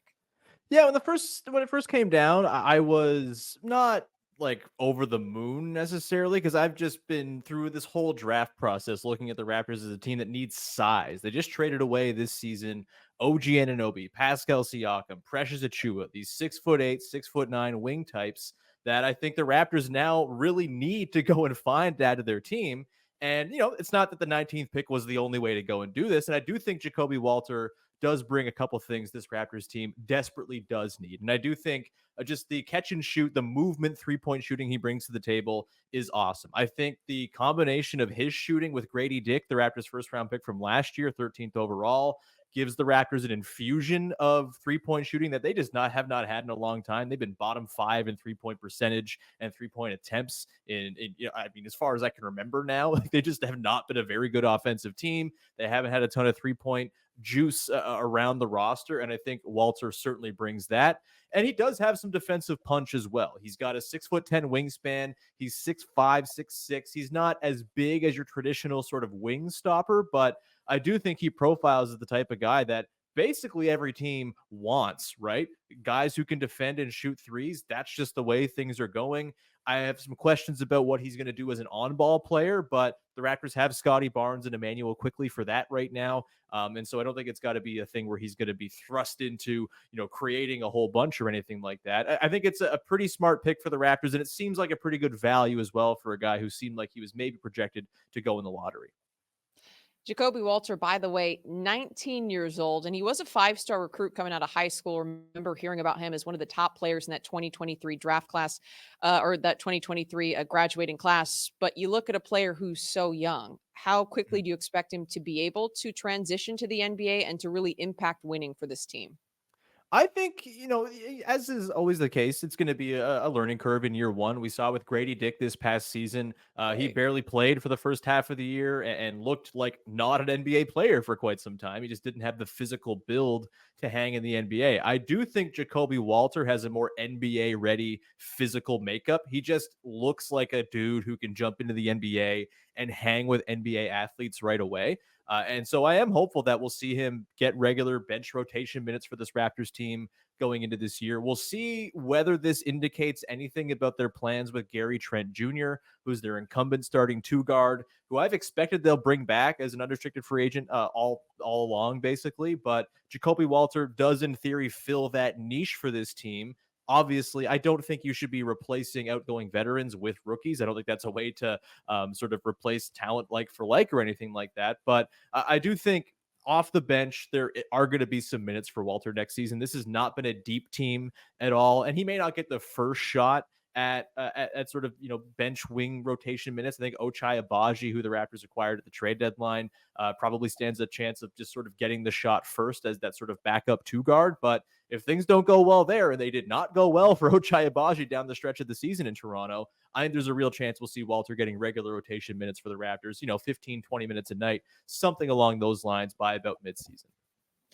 Well, you made a point about Walter maybe not being the best creator off the dribble. To me, looking at this Raptors team, you need kind of a playmaker in the backcourt. Is that a piece that you think this team needs to now look to bring in moving forward out of the draft as we look ahead to free agency and trades really starting to spark up? Although we saw a lot of pieces already go. Would you like to see size? Like, what do you think is the next piece that needs to be added? Yeah, I mean, it's interesting, right? They have the 31st pick in this year's draft, which is a fascinating place to be because of the 2-day draft now, right? They're going to have plenty of calls, plenty of offers, I think, for that pick over the course of the next however many hours. I don't know what time it is or when the next round starts, but they'll have a lot of offers coming in. And maybe that's a way for them to go in and add more of a ready-made backup point guard who I think the Raptors could really use right now as some supplementary playmaking behind Emmanuel Quickley and Scotty Barnes. I also think they could use a third big man. We saw last year when Jakob Poeltl wasn't available, the Raptors were not a basketball team. They went like 3-30 in the games he wasn't playing. They need a little bit more insulation behind Poeltl. We'll see if maybe that's a guy they can go for at 31, maybe a Kyle Filipowski. Who knows? We're recording now as the first round still going on. So very possible anyone I mentioned is going to be gone and off the board, but maybe they go for a center with their 31st pick. There's also going to be plenty of wing types there, one would think as well. I think there's all sorts of ways they could go, but yeah, definitely a backup point guard at some point this summer, some sort of big help. And I still think a big defensively oriented wing who can shoot. Those are all things the Raptors need. They might not get them all this summer, but this team is about sort of the next 2, 3, 4 years than it is so much about next season. So it doesn't all have to be done over the course of the next week or so, but those are the things they'll certainly be looking for. All right, Sean, thanks so much for hanging. Appreciate you sharing your knowledge. Once again, it's Jacoby Walter going 19th overall out of Baylor to the Toronto Raptors. Thanks again. Baylor has had a player selected in the top 16 of the NBA draft the last 3 years. Jacoby Walter is going to be the 4th. I'm Cam Stewart from Locked On Baylor, and Jacoby Walter had a massive freshman season, averaging 15 points a game and 4 rebounds a game on the way to the Big 12 Freshman of the Year. And with his great shooting ability, and I think that defense is going to develop too, I can see a lot of like Kentavious Caldwell-Pope in him, maybe even some Jalen Suggs, who became a much better shooter for the Magic this year. I do see him making an impact for someone next year, maybe a team that is contending for a playoff spot. I could see Jacoby Walter absolutely playing a role for that team. And for more on Walter and all things Baylor, follow and subscribe to Locked On Baylor on YouTube or wherever you get your podcasts. For more on the Toronto Raptors, be sure to go over to YouTube or look up wherever you get podcasts to find the Locked On Raptors podcast. And for continuing coverage of the 2024 NBA Draft, subscribe to Locked On NBA on YouTube or wherever you get podcasts, part of the Locked On Podcast Network, your team every day. The pick is in. The Cleveland Cavaliers have made a selection in the 2024 NBA Draft. I'm Tenitra Batiste, and we're joined by Danny Cunningham from Locked On Cavs to break down the Cavs selecting Jalen Tyson with the number 20 pick presented by LinkedIn. LinkedIn Jobs helps you find the qualified candidates you want to talk to faster. So post your job for free at linkedin.com/LockedOnNBA. So first things first, Danny, what do you think about the Cavs pick of Tyson at 20? So I think this is a good pick for the Cavaliers. They got a player in Jalen Tyson that fits a need that they have. I believe he is someone that has a bit of a higher floor, although I don't think it's going to be a sudden adjustment as to where he is an impact player from day one. The Cavaliers like his shooting. They like that he did a little bit of everything while at Cal. Obviously, that won't be his role in Cleveland. He'll go from a high usage role in college to certainly a lower usage role with the Cavaliers, playing alongside guys like Donovan Mitchell, Darius Garland, Evan Mobley, and Jarrett Allen. But he's someone that can provide some versatility on the wing. He measures out at 6'6", 6'7", can be versatile defensively, can be a shot maker on the outside, can do some creation for other players, although he obviously won't be tasked with being the primary creator the way that he was in college. So overall, I think that this is a good pick for the Cavaliers. And like you said, there's an opportunity there to develop him because they do have players, if you will. But I also know that the Cavs are looking to make some moves in terms of getting to the top of the conference. So that said, how does he kind of fit in, Tyson, in terms of giving them some quality minutes, especially as the season goes on and he begins to improve?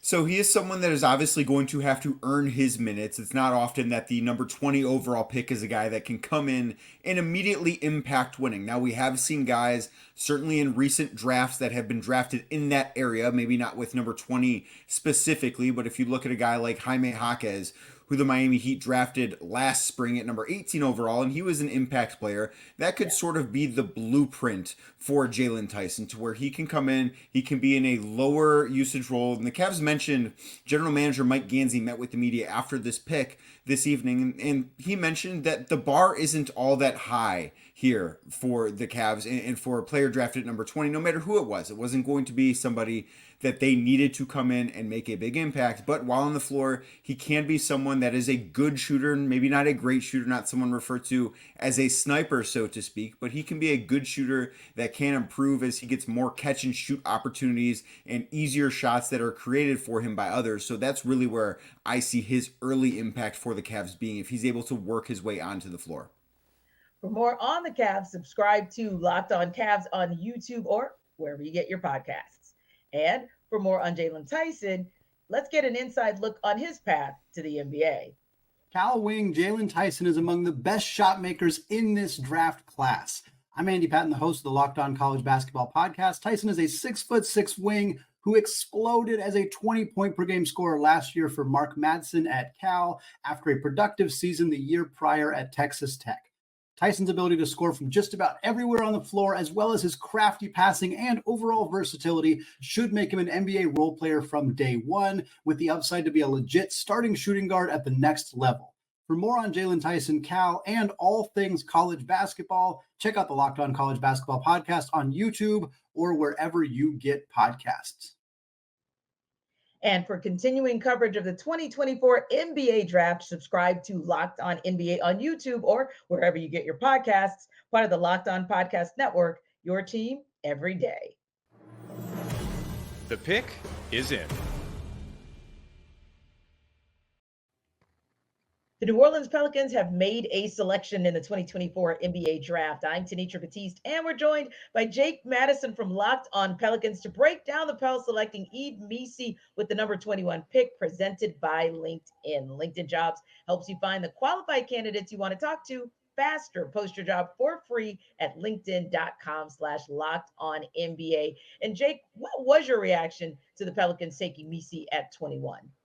It was the expected pick, to be perfectly honest with you. This was this person that he seemed to lock in on the past couple of days, really zero in on, and he fills a need. They don't really have a starting center on the team right now. They're looking for the right big man to place next to Zion Williamson. Misi has a ton of potential as a rim protector, something they've lacked for the past couple of years. So drafting him at this spot when a guy like Zach Edey was gone, when a guy like Khalil Ware wasn't there anymore, seemed to make a lot of sense, as this fits the profile of a really raw prospect with a lot of upside that New Orleans likes to draft and try and develop and turn him into things.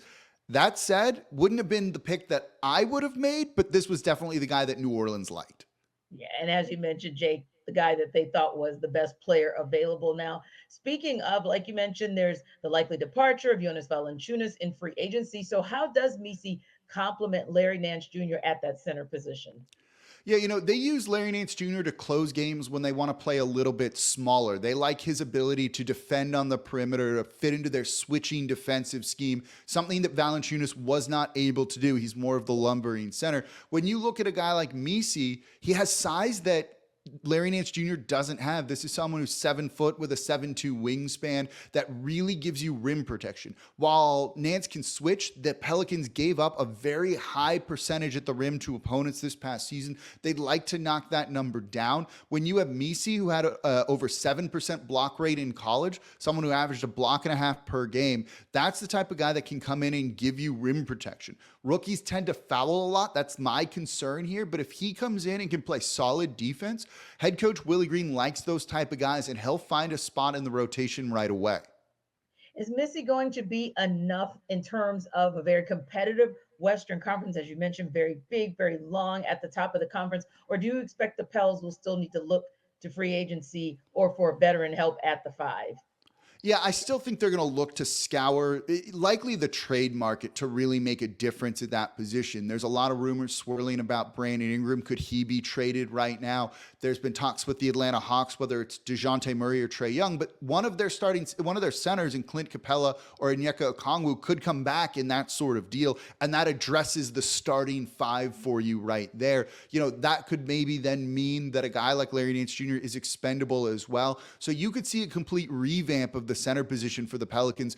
And this is something they've been trying to do for a while. When they drafted Zion Williamson, they tried Derek Favors. That didn't work out. They tried Steven Adams. That didn't work out. Jonas Valanciunas has been here for a little bit, but now it appears he's going to be on his way out. So they're still searching for answers, and they're very hopeful they'll try and find it this offseason.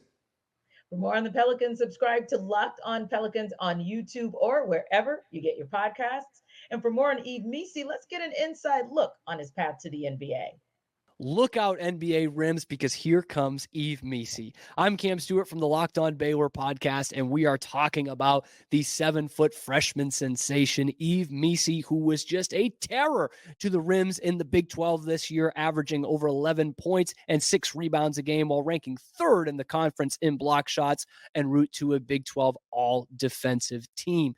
I think he can develop into a more polished player like a Nick Claxton type, but the comparison that sticks out to me is Clint Capella, that rim runner and rim protector.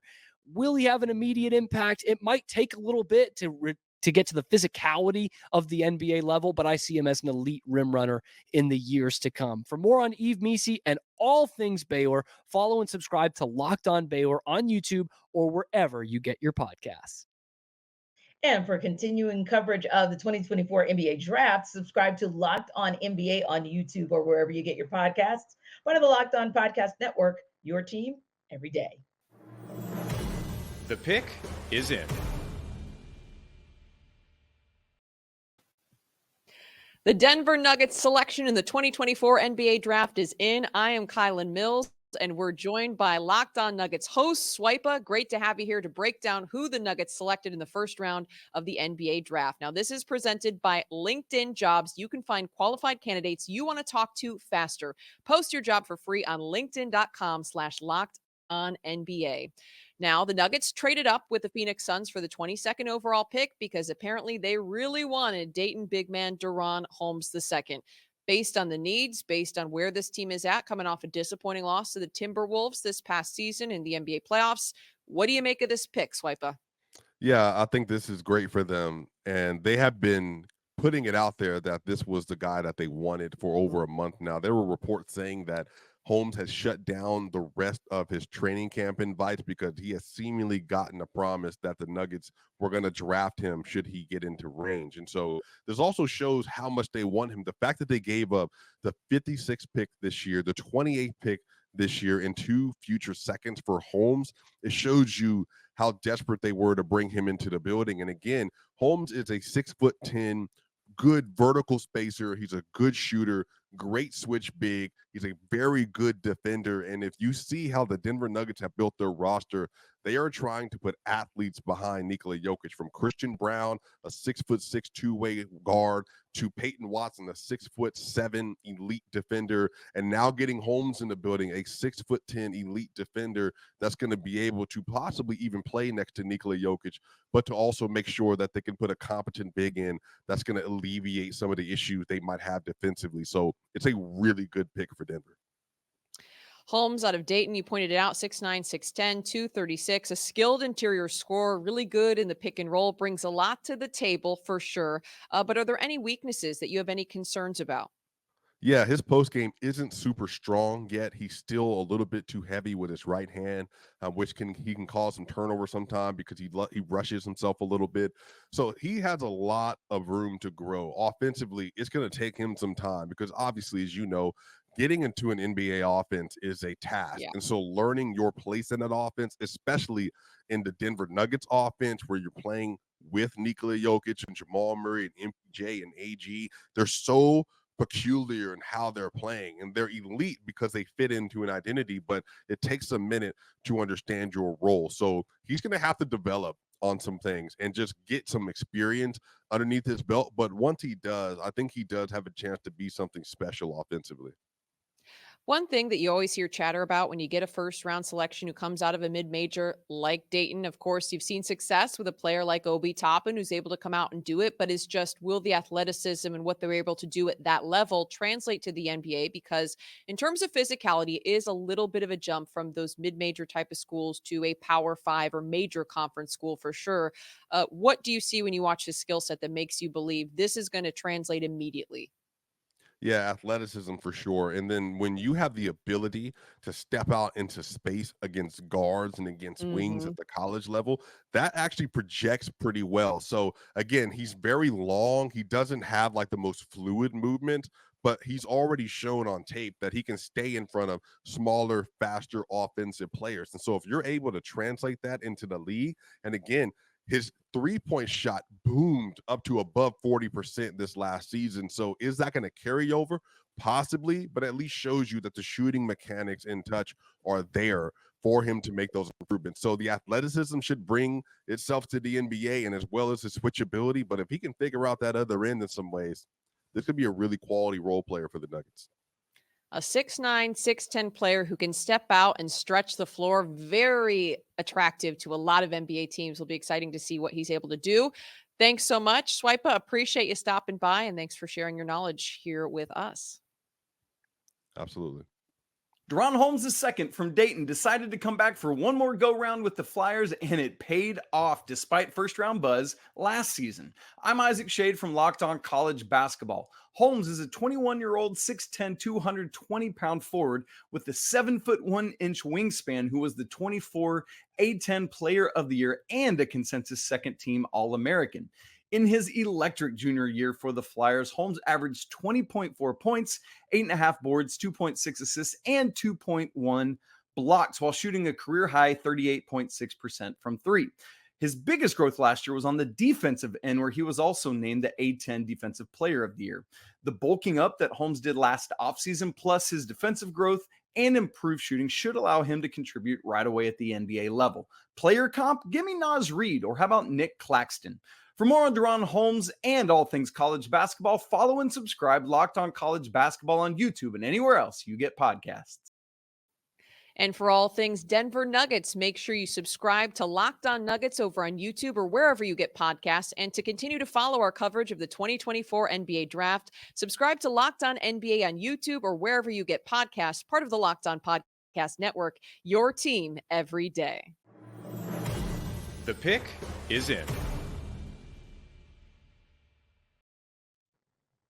The Milwaukee Bucks have made a selection in the 2024 NBA Draft. I'm Tanitra Batiste, and we're joined by Camille Davis from Locked On Bucks to break down the Bucks selecting A.J. Johnson with the number 23 pick, presented by LinkedIn. LinkedIn Jobs helps you find the qualified candidates you want to talk to faster. Post your job for free at linkedin.com/LockedOnNBA. Now, Camille, Johnson did flash at the NBA Combine, and he showed signs, but were you still shocked the Bucks took him at 23? Very much so. Johnson, to me, projected as somebody who would be a good second round flyer for the Bucks to take. But as time was going on, and I saw in the very last mock draft put together by The Athletic today, leading into the draft, they actually moved up AJ Johnson into that 23rd spot for the Bucks, saying this is a high swing pick for the Bucks, and it looks like that mock came into fruition. Yeah, and this is a Bucks team that, and this is just, from the outside looking in, I know you cover them intimately. That seems like a team that's trying to kind of reclaim their championship form, which I feel like was a lot about depth at just about every position. So how do you feel like Johnson adds to this depth, particularly for the Bucks backcourt? That's part of why this pick is a little bit surprising to me. Johnson, to me, comes off as somebody who's not yet quite ready to play meaningful minutes, especially for a contending team in the NBA. He has great physical tools looking at just his body, his height, 6'5". But the thing is, he's under 170 pounds. You saw in the NBL last season during the limited time that he did get to play that it just seemed like it's a little bit too physical for him at times. So he is going to have to get a lot stronger to be somebody to play consistently in the NBA at this time. Yeah. And do you see him as a guy who, and there's so much competition at the top of the Eastern Conference for everyone who's trying to topple the Celtics, or in the Bucks case, kind of get back to the top of the conference like they've been for so many years. But is this a guy where, if Camille, he's able to go to the summer league and play there, do you think he can maybe get those skills, kind of bulk up and be somewhat of a contributor to this Bucks team, especially on the backside of the season? He's going to have his work cut out for him. I was always curious going into this draft about what the Bucks would do with their draft picks, understanding they're a second apron team at this point. So we know how hard it is and how handicapped they are building out the team this summer. But they already have 4 young guys on the roster with AJ Green, with Marjon Beauchamp, with Andre Jackson Jr., and even Chris Livingston, who didn't get much playing time last year, but is expected to try to show something this year. So now you add in Johnson as well, who is going to have to really fight for his spot, because there are some other young guys on this roster that already have experience in the system and have some, NBA experience. So it's going to be a tough going for Johnson, I think, to get immediate playing time. He's going to have to really impress to do that. Indeed, indeed. For more on the Bucks, subscribe to Locked On Bucks on YouTube or wherever you get your podcasts. And for more on AJ Johnson, let's get an inside look on his path to the NBA. Hey, this is Richard Saman, aka Mavs Draft from the Locked On NBA Big Board podcast. Let's talk about A.J. Johnson from the Illawarra Hawks. He decommitted from Texas back in 2023 to go to the NBL Rising Stars program with the Illawarra Hawks. He struggled there. He only had 3 points a game, really inefficient season, but he has a high ceiling, very low floor because of that athleticism. The question teams are going to be asking is he worth the gamble, because he needs to add a lot of strength while also becoming a better shooter, and also just being able to find ways to impact the game beyond his athleticism. He can throw down a nice dunk every once in a while, but what else can he do? That's the question teams and scouts are asking themselves. And because of that, he's one of the higher risk reward players in this draft that could easily boom or bust. For continuing coverage of the 2024 NBA Draft, subscribe to Locked On NBA on YouTube or wherever you get your podcasts, part of the Locked On Podcast Network, your team every day. The pick is in.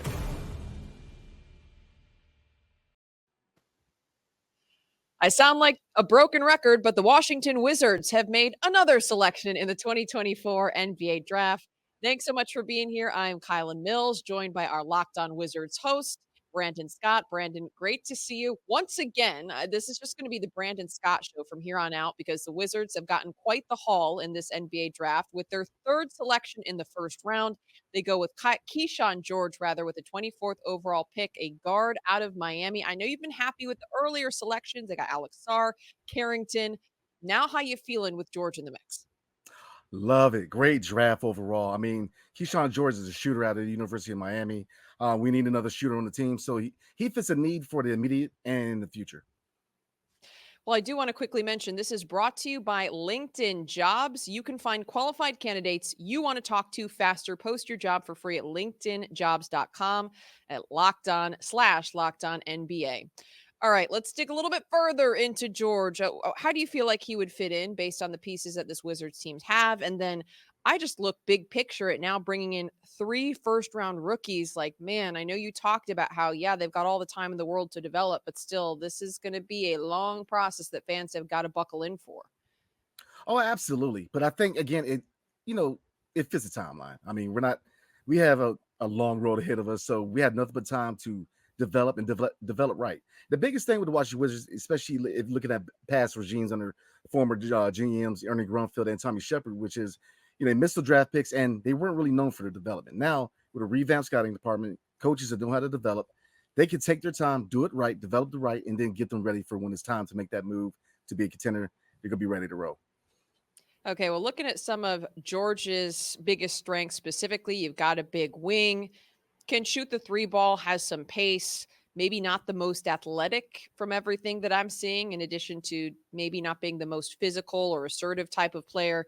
But from what you've seen, what do you feel like the biggest strengths and weaknesses are? And what do you feel like the development process is going to be for him to get into an NBA rotation? Oh, well, looking at his cons before we get into his pros, obviously you already hit the nail on the head. Athleticism is his question mark. Defense is something that's definitely going to have to be developed. But the biggest thing, how he really fits the team, not only now, but in the future, is being that shooter. If you look at the fact that we have Jordan Poole, where his contract's not really tradable right now, we needed to, it behooves both Jordan Poole and the organization to get him to build his value up. And he's a guard who's going to push the pace. This is going to be a really fast team in transition. And with his ability to attack the basket and collapse defenses and utilize outside shooters, a guy like Keyshawn George is going to be able to eat on the outside. And you just kind of pointed out something about pace. Like, how fast do you expect this offense to be? I know these pieces still need to be developed. It's getting to the point in the night where I'm getting delirious. But what do you expect to see from this Wizard offense when they do start to come to fruition with some of these younger guys? It's going to be scary because if you look at especially the moves they made in this draft and last year's draft, this team's going to move. Alex Sarr at 7'1", he's quick on his feet. Same thing with Bob Carrington. Same thing with Keyshawn George. These are guys going to be able to get in transition and attack. And that's been the MO with the Wizards going back to John Wall. We've always been a team who like to push the pace and really attack teams in transition. So they're going to be scary when they really, form that chemistry and really develop the right way. It's going to be a scary young team. Yeah, and you love to watch those kind of fast, pacey offenses. I think it's going to be really exciting. Well, thanks so much again for stopping by and for sharing your insight once again. Big haul for the Wizards overall. Last one for you is, what would you give the grade of this first round haul for the Wizards on a scale of 1 to 10? I want to give him an A+, but I'm going to give him an A because, again, I'm not a big fan of the Denny move, but I will say this. For a team that is in the developmental stages, perfect draft. You got 3 guys who are going to be able to be really high upside players, in my opinion. And, again, we have the ability to take our time and develop them right. So it fits the timeline, and I'm very, very happy. Easy A. All right. Well, Brandon, glad to hear that you're happy. You'll sleep good tonight. Appreciate you joining us. Once again, the Wizards with a 24th overall pick go with Keyshawn George out of Miami. Miami Hurricanes combo guard Keyshawn George is ready to start his pro career after a one-and-done season in Coral Gables. I am Alex Dono from Locked On Canes. Keyshawn George's length and versatility make him a high-ceiling NBA prospect. He's 6'8", an excellent shooter, very good ball handler. Those attributes led Miami head coach Jim Larrañaga to use him extensively at the point. George played in 30 games, started 16 as a freshman, averaging 7.8 points, 3 rebounds, 2.2 assists per game. He shot over 42% from the floor, just under 41% from 3. Keyshawn George was born in Switzerland, played in France for 4 years before joining the Hurricanes. George might need some G League seasoning before he's ready to be a full-time NBA contributor, but the potential is certainly there. A player comp for him is Joe Ingles. For more on Keyshawn George and all things Hurricanes, follow and subscribe to Locked On Canes on YouTube or wherever you get your podcasts. And for more on the Washington Wizards, make sure you go over and subscribe to Locked On Wizards on YouTube or wherever you get podcasts, and continue to follow our 2024 NBA draft coverage. You can subscribe to Locked On NBA on YouTube or wherever you get podcasts, part of the Locked On Podcast Network, your team every day. The pick is in. The New York Knicks have made a selection in the 2024 NBA draft. I'm Tenitra Batiste, and we're joined by Gavin Shaw from Locked On Knicks to bring the Knicks and break them down, selecting Pacome Dadier with the number 25 pick, presented by LinkedIn. LinkedIn Jobs helps you find qualified candidates you want to talk to faster. Post your job for free at linkedin.com/LockedOnNBA. So first off, Gavin, so many moves. What do you think about the Knicks making those moves on the board in the first round? It's typical Knicks. I said it on our pod. They never do what you want. They do what you need in the draft every year. Alex and I spend weeks and weeks and weeks getting excited about very specific prospects, and the Knicks never seem to take them. And you know what? They always seem to do well. So we trust in Walt Perrin at this point, their head of scouting. And this was another example of it. I think tonight's moves, though, mostly had to do with the cap implications of only taking one player. The Knicks are operating in very shallow waters at this point after the Mikal Bridges trade, after giving OG Anunoby $212 million. And the challenge right now is to try to find the room to give Isaiah Hartenstein the maximum amount of money they can, which is $72 million over 4 years, and then get on their hands and knees and pray the big German wants to come back, because that could be the difference between them winning a championship or not. So that was clearly the number one goal coming into tonight, though by all accounts, Pacome Dadier intends to play in the NBA next year, so they will have his salaries on the book. They will not have a second salary on the book, though, after one trade to move from 24 to 26, and then another to trade out of the first round entirely, picking up a total of 6 second-round picks in the process. Yeah, and Gavin, yet another Frenchman who's off the board in the first round. So a lot of our fans don't know a lot about these guys. So what are some of the things that you can tell your audience about Dadier in terms of what he brings to the 2 and maybe even the 3 position for this Knicks team? Yeah, so he's really exciting. The consensus amongst draft experts is potentially one of the steals of the draft. Certainly not as well known of a name as some of the American college stars, but this was the year of the French. It was the most players ever taken from a non-American country in the first round. With 4, Dadier is a fantastic shooter already as a teenager, hitting 36% of his threes, playing pro ball, a really talented cutter off the ball, and at 6'8", kind of has a slippery handle, a lot of finesse to his game. Good finisher. I like his ability to just always be angling his body towards the rim on the catch. Has certainly some tools defensively, going to have to do a lot of refinement on that side. I don't really see any world where, unless Armageddon strikes, which look, it did for the playoffs last year for the Knicks, where he's playing any meaningful minutes for this team. But as sort of a redshirt candidate for a team that all of a sudden is bereft of a lot of future first-round picks, I don't really mind them swinging for the fences. There were some other guys on the board I was more excited about, but that could just be lack of knowledge on my part. And the people who really study this stuff all seem to think it was a good pick. So who am I to disagree with them? Indeed. And with Dadier, what do you see as, and it sounds like he has a high ceiling, but maybe what's that first thing that the Knicks will work on so that when they do bring him off the bench, he'll be effective for them? Sure. I mean, I think it's processing speed right now, and that's not to say that's an area where he's necessarily poor. Like, I think he plays with really good instincts and he's intelligent, but he's going to have to continue to bulk up. He's going to have to continue to read the game faster. And that's true for any teenager coming into the game, even one who's already played some pro ball under his belt. So I think that is ultimately going to be the difference. I think you're going to see a similar plan to him with what the Knicks did with Deuce McBride, where they played him when there was just a multitude of injuries, or there was a blow and there was an opportunity to get him some time. But for the most part, he was with the Westchester Knicks and had an opportunity over 2 years to really develop his game, get a bunch of reps, make mistakes in kind of a low stakes arena, and then hopefully 3 years down the road, like Deuce, like emerge kind of out of nowhere as a playoff ready contributor. So that would be great if that's Dadier's path, because the Knicks right now, as I said before, with all those picks out the window, they have to hit on this one that they had. For more on the Knicks, subscribe to Locked On Knicks on YouTube or wherever you get your podcasts. And for more on Pacome Dadier, let's get an inside look on his path to the NBA. Pacome Dadier is a young 18-year-old prospect from France who I believe has a chance to be one of the sleepers of this year's draft. I am James Barlow from the Locked On NBA Big Board podcast. Pacome Dadier stands at 6'8" and will be able to play small forward in the NBA. His last season for Ulm in Germany, Dadier averaged 6.6 points, 3.5 rebounds, and 15 minutes per game. His nice shooting touch, emerging ball handling skills, and age makes Pacome Dadier one of the more intriguing talents in this year's draft. His NBA player comparison is Caleb Martin. There's a chance Dadier can crack the rotation in his rookie season. For more on Pacome Dadier and all things NBA draft related, follow and subscribe to the Locked On NBA Big Board podcast on YouTube or wherever you get your podcasts. Also, for continuing coverage of the 2024 NBA Draft, subscribe to Locked On NBA on YouTube or wherever you get your podcasts. Part of the Locked On Podcast Network, your team every day. The pick is in.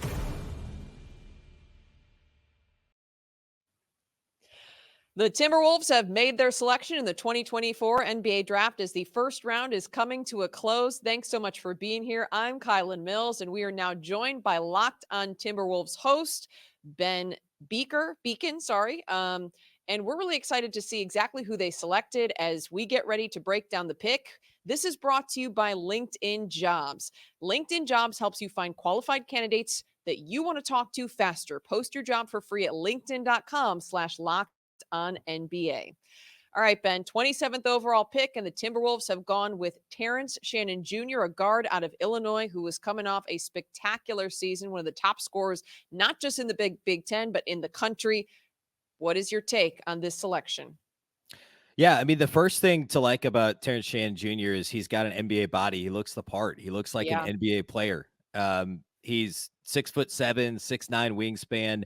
You mentioned the production, especially early in the season. He had a 6-game suspension in the middle of the year after some legal problems, came back and played really well in the postseason for Illinois.